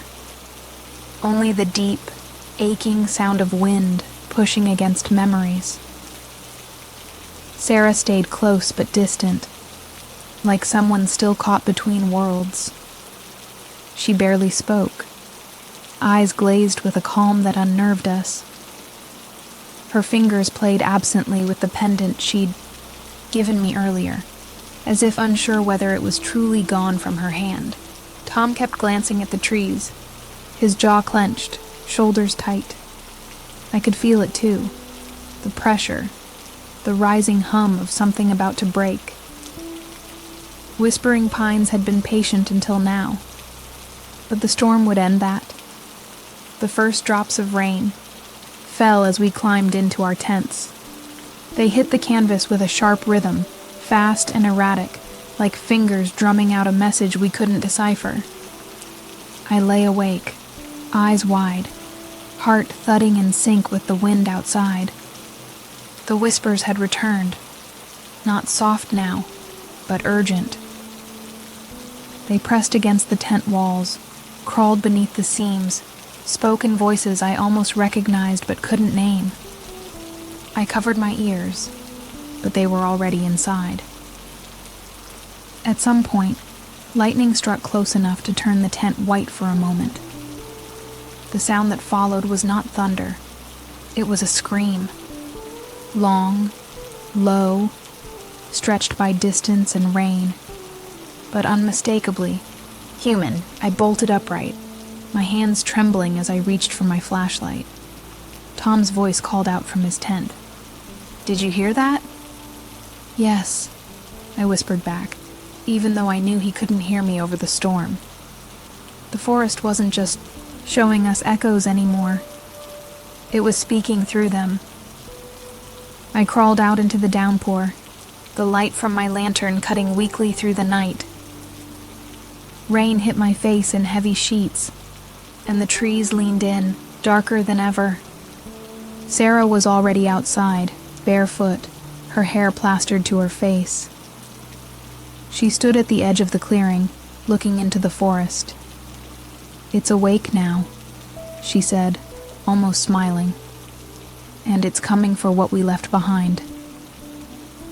Her voice was soft, reverent, like she wasn't afraid. But I was. Because I knew whatever we'd stirred had opened its eyes. Lightning split the sky again, revealing the trees in harsh flashes. Tall, twisted, moving even when the wind paused. For a heartbeat, I saw figures among them. Dozens, maybe more. Silent shapes standing shoulder to shoulder, watching. Then the dark returned, and they were gone. But the imprint remained, burned into my vision like an after-image of fear. "We need to leave," Tom said, appearing beside me. "Now, before it decides we're part of it." We scrambled to gather what we could, stuffing tents and supplies into bags with shaking hands. Sarah moved slower, her gaze flicking often to the trees. "You don't run from something like this," she murmured. "You witness it." Her voice wasn't pleading, just factual, like she was describing a storm system instead of something supernatural. I grabbed her arm, firm but careful. "Then witness it from the car." She didn't argue, but her eyes never stopped scanning the woods. As we pushed through the rain toward the trail, the forest began to change. Trees bent inward, branches creaked like bones under strain. The air thickened, humming with invisible current. My feet slipped often now, the ground soaked and soft, threatening to swallow every step. The whispers rose in volume, becoming chants. Not English, not any language I recognized. They vibrated through my ribs, my teeth, as if the forest wasn't speaking to my ears, but to the parts of me I couldn't protect. Then came the second scream, closer, sharper, a voice I knew too well. "Eliza. My sister." I stopped dead in my tracks. "Did you hear that?" I asked, spinning toward the sound. Tom's face went pale. "No," he said. "I didn't hear anything." Sarah froze too, but she looked at me strangely. "It didn't call me. It called you." The storm surged at that moment, rain pouring like a broken sky, and all around us the forest trembled, not from wind, but from anticipation. "I have to go to her," I said. I didn't decide. The words left me like breath, like instinct. Tom grabbed my arm. "Emily, no. You're not hearing her. You're hearing it. Whatever this thing is, it's using your grief." I hesitated, torn between reason and something far deeper. Guilt, memory, love. Sarah looked at me with calm eyes.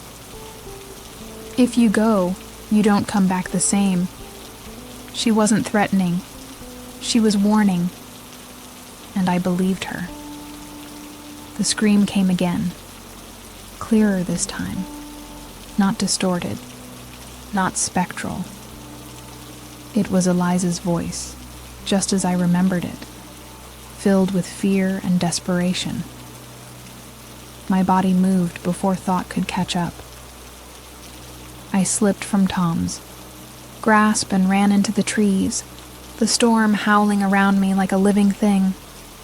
Every drop of rain felt heavier now, as if the sky itself wanted to press me into the soil. The forest opened ahead, not resisting, not helping, just watching. Branches tore at my clothes and skin, but I didn't stop. I followed the voice deeper, past the places I knew, past the places that even looked real. Time lost shape. My memories twisted. I saw flashes of my childhood, but altered. Scenes set among pine trees instead of suburbs, laughter mixed with whispers. Eliza's face appeared between trunks, then vanished. Her footsteps echoed ahead, but they never grew closer. The forest was leading me somewhere, and I was letting it. Finally, I stumbled into a clearing unlike any we'd seen. No stones, no symbols, just a single pine tree, enormous and ancient, its bark blackened by time. Beneath it stood Eliza. Her face was wet, her eyes full of something too vast to be called sadness. She didn't run to me. She simply opened her arms. "You came back," she said. Her voice cracked, but it was hers. Real. I moved closer, my heart thudding painfully in my chest, torn between longing and fear. "Where are we?" I asked, my voice small. "Why are you here?" Eliza looked up at the tree. "Because I never left," she said. "And neither did you. Part of you has always been here, Emily. The part that remembers. The part that hurts." Her words were like keys and locks I hadn't known were there. I wanted to believe her. I wanted to fall into her arms and stop running. But something in her eyes, something too still, too knowing, made me hesitate. "I miss you," I whispered. "But I don't know if this is real." She stepped closer, reaching out. "Does it matter? We could be together again. Just let go. Let the forest keep you." The wind around us died. The world fell silent. All that remained was her hand, outstretched, waiting. The choice hovered like lightning, unstruck but inevitable. And deep inside me, something older than memory stirred, whispering the price of staying. My fingers hovered just above hers, and for a moment, I could feel warmth radiating from her skin. Real warmth. Memory made flesh.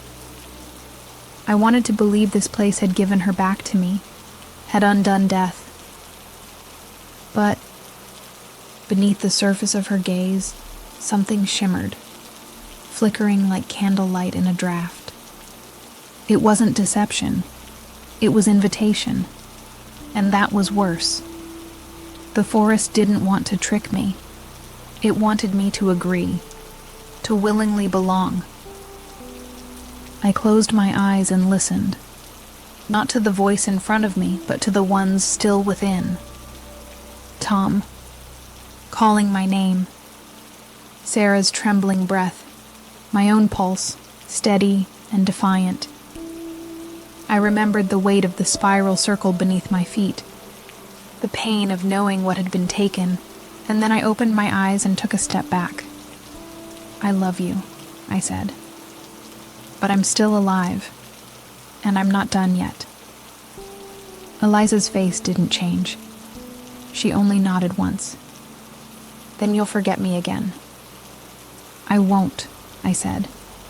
"I'll carry you. That's different." And with that, I turned and ran, forcing myself through the trees as thunder cracked above. The wind returned in full, whipping branches and leaves around me. The forest howled in protest, not angry, but sorrowful, as if mourning the path I refused to take. The rain struck harder, slicing sideways through the dark. I didn't stop. Not even when the ground shifted beneath me. Not even when the trees seemed to lean forward to block the way. Somehow, I made it back to the trail. Tom was there, soaked and breathless, eyes wide. "What happened?"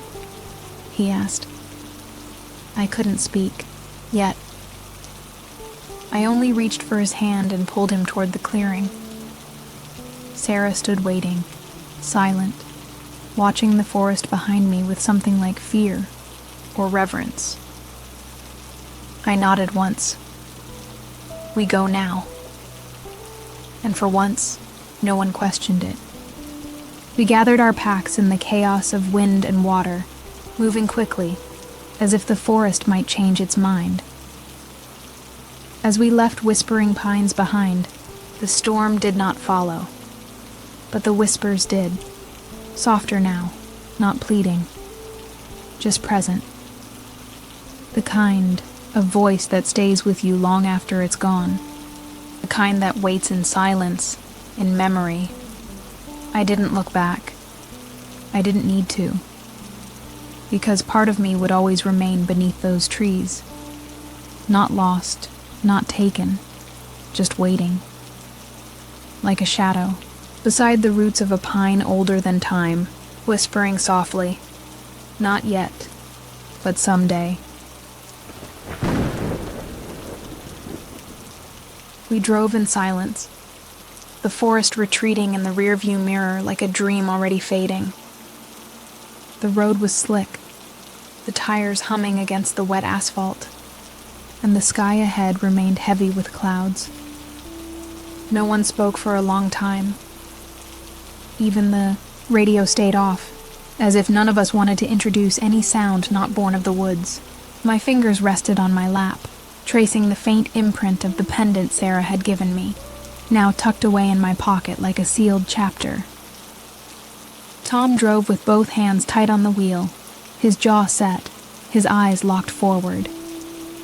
Every few miles, he'd glance at the mirror, as if afraid the trees might be chasing us. Sarah leaned her head against the window, eyes closed, but I could tell by her breathing that she wasn't sleeping. Her body had returned, her voice had returned, but part of her had stayed, just like me, just like Tom. None of us left Whispering Pines untouched. The truth wasn't that we escaped, it was that we carried it now. It wasn't until we passed the old ranger station on the edge of the preserve that anyone spoke. I saw the cabin through the trees, dark, abandoned, yet exactly as we'd first seen it. The memory was sharp, precise. "He was never real, was he?" I asked quietly. Tom's hands tightened on the wheel. "He was something," he muttered. "Something that knew how to wear memory like a mask." Sarah opened her eyes slowly. "He wasn't there to stop us. He was there to see if we were ready, that night, in a small roadside motel miles away." I finally opened my journal again. The pages were warped with moisture, the ink smeared in places, but the drawings were still there. Spirals, symbols, sketches of the forest. I flipped to the page where Eliza's photo had been. It was blank now, not just empty, blank. The eye, paper itself had been replaced, as if that page had never existed, as if the forest had erased it completely, not out of malice, but out of necessity. A secret sealed shut. I stared at that page for a long time. Then, with a shaking hand, I wrote one sentence. She remembered enough for both of us. The words looked strange on the paper, foreign, but they were all I had. Whispering Pines hadn't given me closure. It had given me weight, and beneath that weight was something even heavier. Truth. A truth that didn't want to be told, only carried. Something not meant for light, but for silence, the kind that whispers forever inside your ribs. In the middle of the night, I woke suddenly, heart racing, drenched in cold sweat. The motel room was quiet, but my ears rang as if I'd heard something just before waking, like my name, whispered, through the walls. I sat up, breath shaky, and looked around the dark room. Tom was asleep in the chair by the window, Sarah curled under a blanket on the bed beside mine. Everything looked normal, but it didn't feel normal. The air carried that same tension as the clearing, like something just out of sight was holding its breath. I stepped into the bathroom and splashed water on my face. In the mirror, for just a second, my reflection didn't follow. It lagged, barely, but enough for me to feel it. My heart pounded harder. I leaned closer, watching my own eyes. They looked older, not tired, aged, like I'd lived something I couldn't explain. I thought of the forest, of Eliza, of the choice I made. The reflection blinked when I didn't, and then it matched again, like nothing had happened. Back in bed, I couldn't sleep. I listened to the hum of the motel's old heater, the ticking of the clock, the wind against the windows. Every sound felt like it might be a message if I listened long enough. Whispering Pines had stopped calling us, but its echo still lived in the spaces between silence. I remembered something the ranger had said. People come out of that forest, but not all of them come back. I understood now.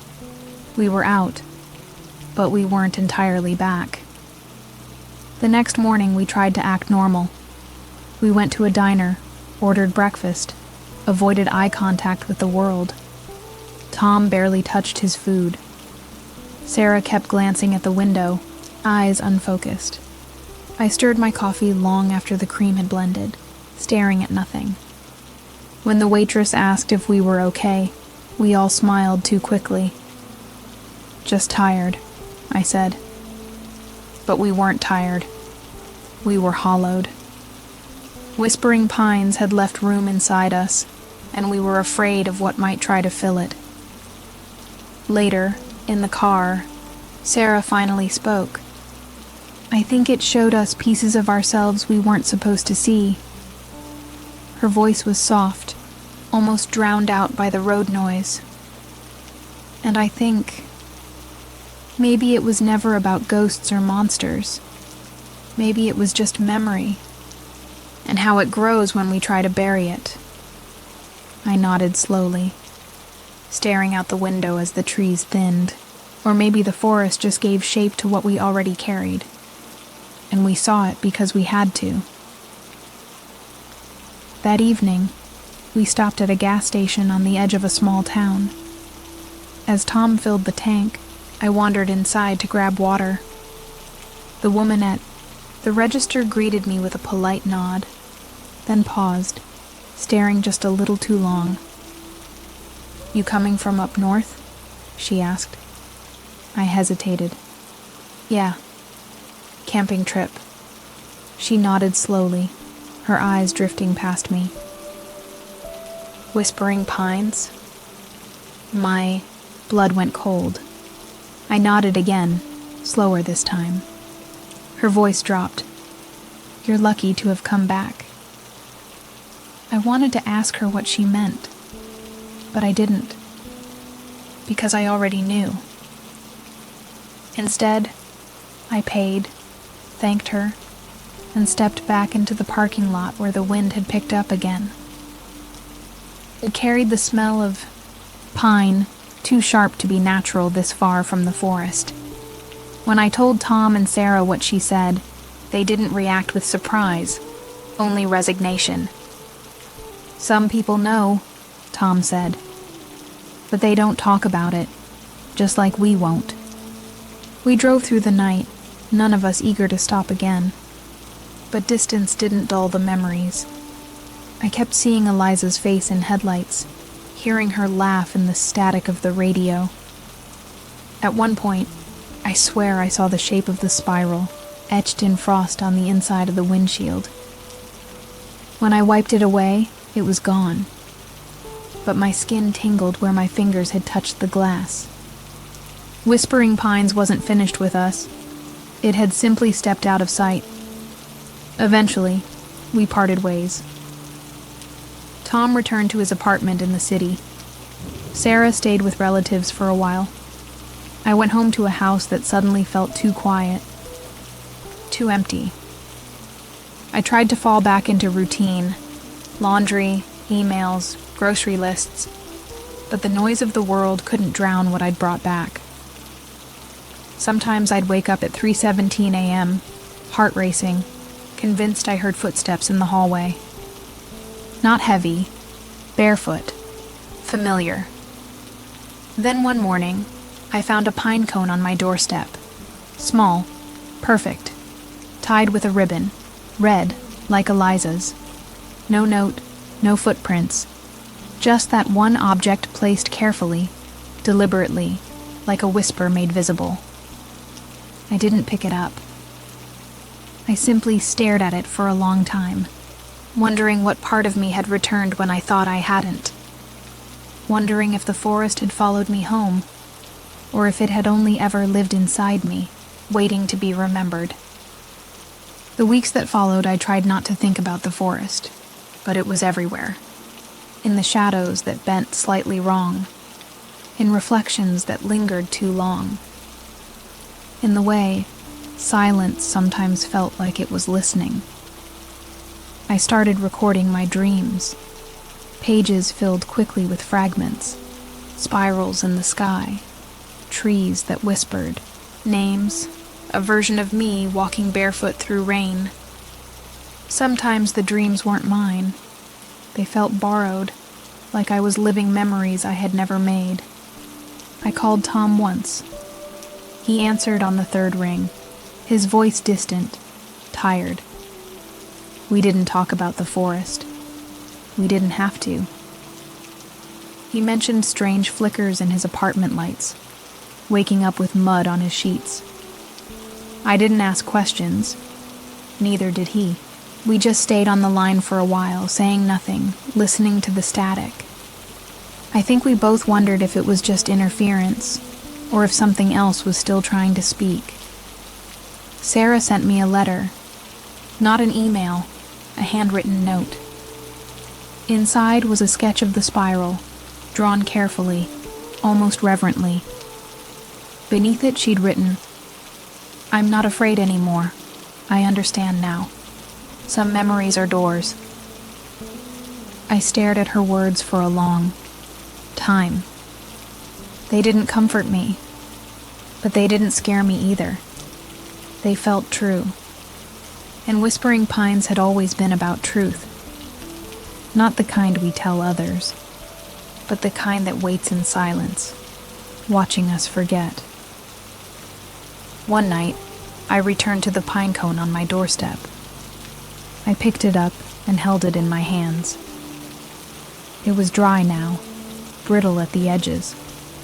The ribbon had faded slightly, but its knot remained firm. I placed it inside a box with my journal, Sarah's letter, and the last map we used in the forest. Then I locked the box and stored it on the highest shelf I had. Not to forget, but to remember on my own terms. To decide one day when I was ready if I'd open it again. Because some stories don't end. They echo. Through time, through memory, through places that don't show up on maps. And when you finally listen, really listen, you realize the truth was never hiding. It was whispering, waiting for silence, waiting for you. And deep inside I knew. One day, I would return to Whispering Pines, not to find someone, not to escape, but to remember everything. It's been a year since Whispering Pines. 4 seasons have passed, but time hasn't moved the way it should. I measure it now not by days, but by how often the silence speaks to me. There are mornings when I wake before sunrise and feel the weight of trees pressing against the edge of my thoughts. Nights when the sound of rain on the roof becomes too rhythmic, too familiar. I've left the forest behind, but it hasn't left me. Life returned to a version of normal. I work, I eat, I smile when people expect it. But there's a layer beneath everything now, like a second skin. I walk through grocery aisles and suddenly smell wet pine. I pass a mirror and see myself blink just a fraction too late. I sit in waiting rooms and feel eyes that aren't there watching from the corners. These aren't hallucinations. They're memories. Echoes that have learned how to live in the real world. Tom writes sometimes. Short notes, usually cryptic. A dream he had. A door that wasn't there the night before. We never talk about going back. But I know he's thinking it the way I do. Sarah sends postcards. No return address, just drawings. A tree here, a spiral there. One had a pine cone taped to it with the words, "It still remembers us." I keep them in the same box, now wrapped in cloth and sealed with wax. A time capsule of the unreal. I tried to explain it once, to someone who hadn't been there. I told them about the voices, the forest, the choices. They smiled politely, nodded, and said it sounded like a powerful dream. That's when I realized, you can't explain whispering pines. Not really. You live it, or you don't. And those who have carry a silence inside them that never fully quiets. It hums. It waits. It whispers when you're still. Today I stood at the edge of a hiking trail. Not the same one, but close. The wind shifted and brought with it a scent so familiar my knees nearly gave out. Moss, rain, ash. It wasn't imagination. It was memory stirring. An invitation, maybe. Or a test. I didn't take a step forward. I just stood there, letting the silence wash over me. And in it, I heard a voice I hadn't heard since that night. We never stop waiting. The forest remembers. And it forgives nothing. I returned home that evening and opened the box. The wax seal broke easily, like it had been waiting to release its contents.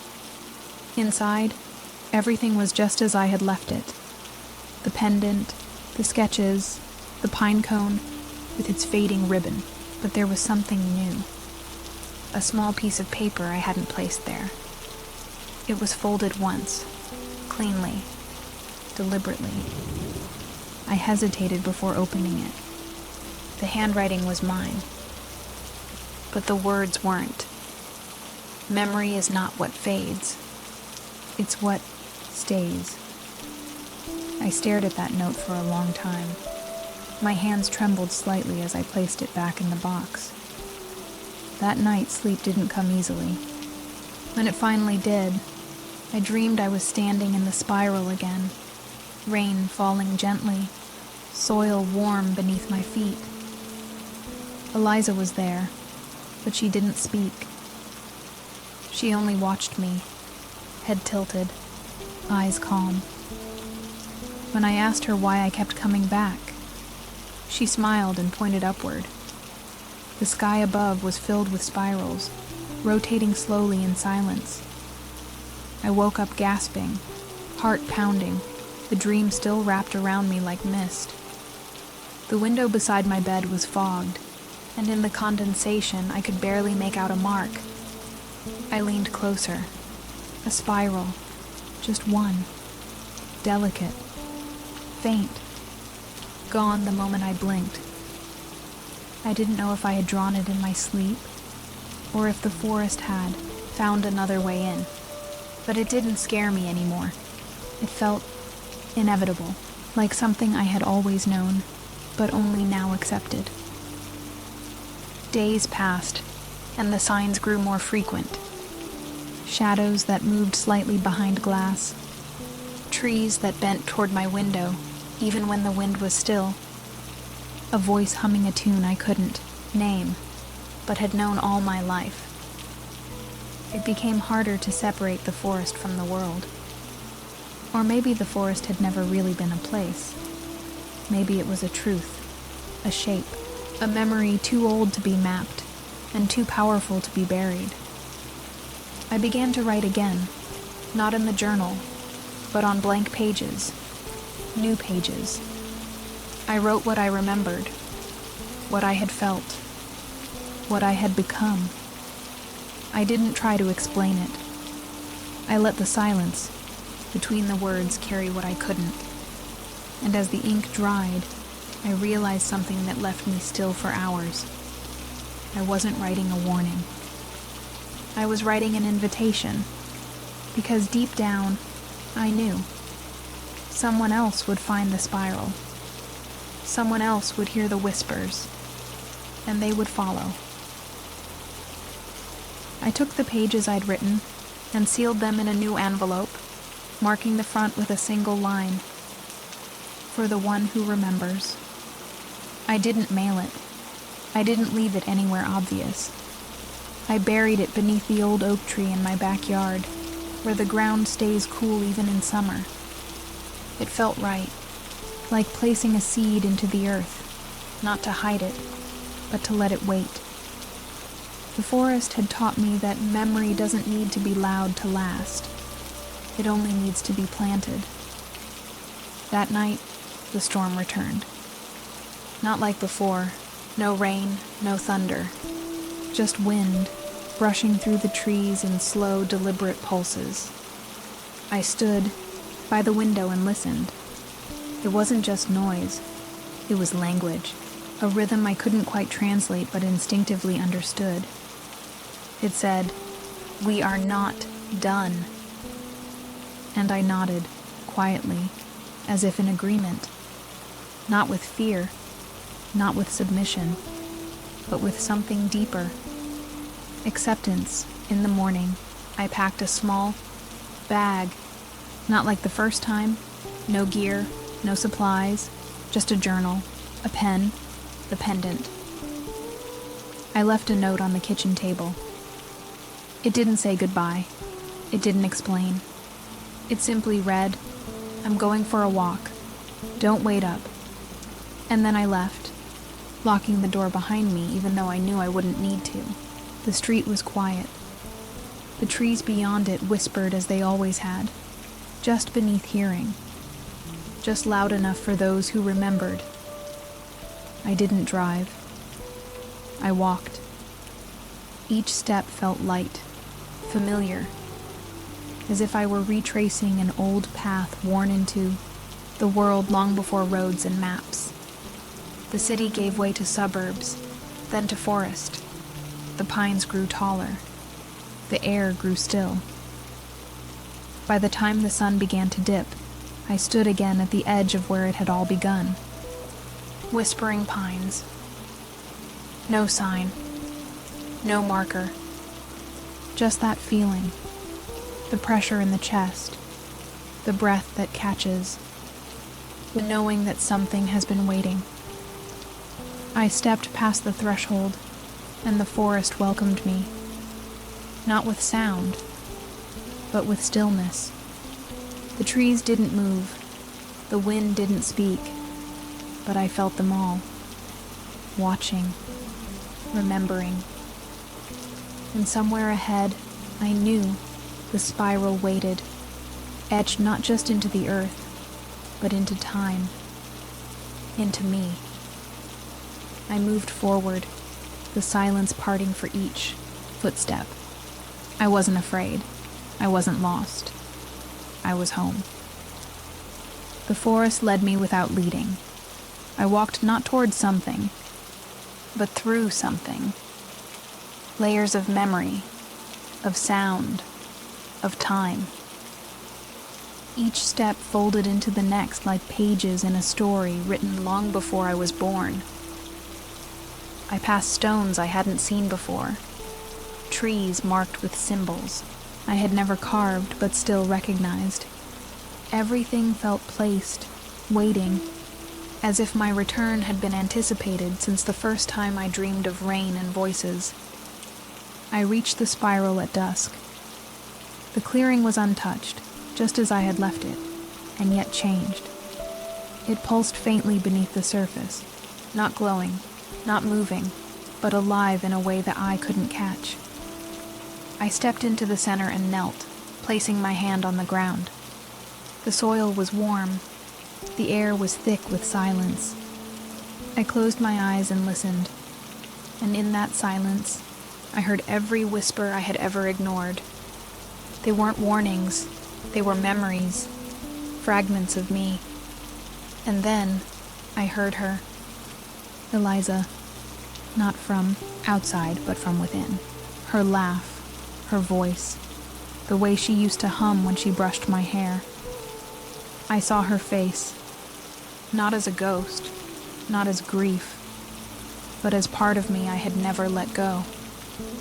"You came back," she said. "You always were going to." I didn't answer. I only placed the pendant on the ground and let it rest there, like an offering to a story already finished. The wind rose once more. Not cold, not sharp, just full. When I opened my eyes, the forest hadn't changed, but I had. I stood slowly, felt the spiral beneath my feet, and knew it wasn't a trap. It never had been. It was a mirror, a memory, a place that held what the world asked us to forget. As I stepped outside the ring, I looked back once, knowing I wouldn't need to return. The forest didn't need me to stay. It only needed me to understand. And I did. As I walked back through the trees, the whispers faded, not into silence, but into peace. The kind of peace that hums softly beneath your skin when you've accepted something too large to carry and too sacred to bury. The wind followed, light and warm, brushing my shoulders like a goodbye. And in the final echo of the forest, I heard not fear, not loss, just one final truth. We remember because we must. We whisper because we can. In the heart of the forest, where time folds inward, where the wind speaks softly and the rain writes memories, walk those who listen to what the world forgets. Light steps over leaves that have seen too much. They don't seek answers, only return. To the places where pain took root, some echoes never leave, even when voices fade. Some names are carved in moss, visible only through feeling. And silence is not emptiness, but memory made whole. Full of what was never said. There, between the pines and shadows that know how to wait, the past breathes and listens. No one leaves whispering pines the same, but not because they're lost, because something stays. A memory planted, a whisper kept, a part of oneself turned to soil. And so, when the rain returns and the wind brushes the windows, the forest calls again.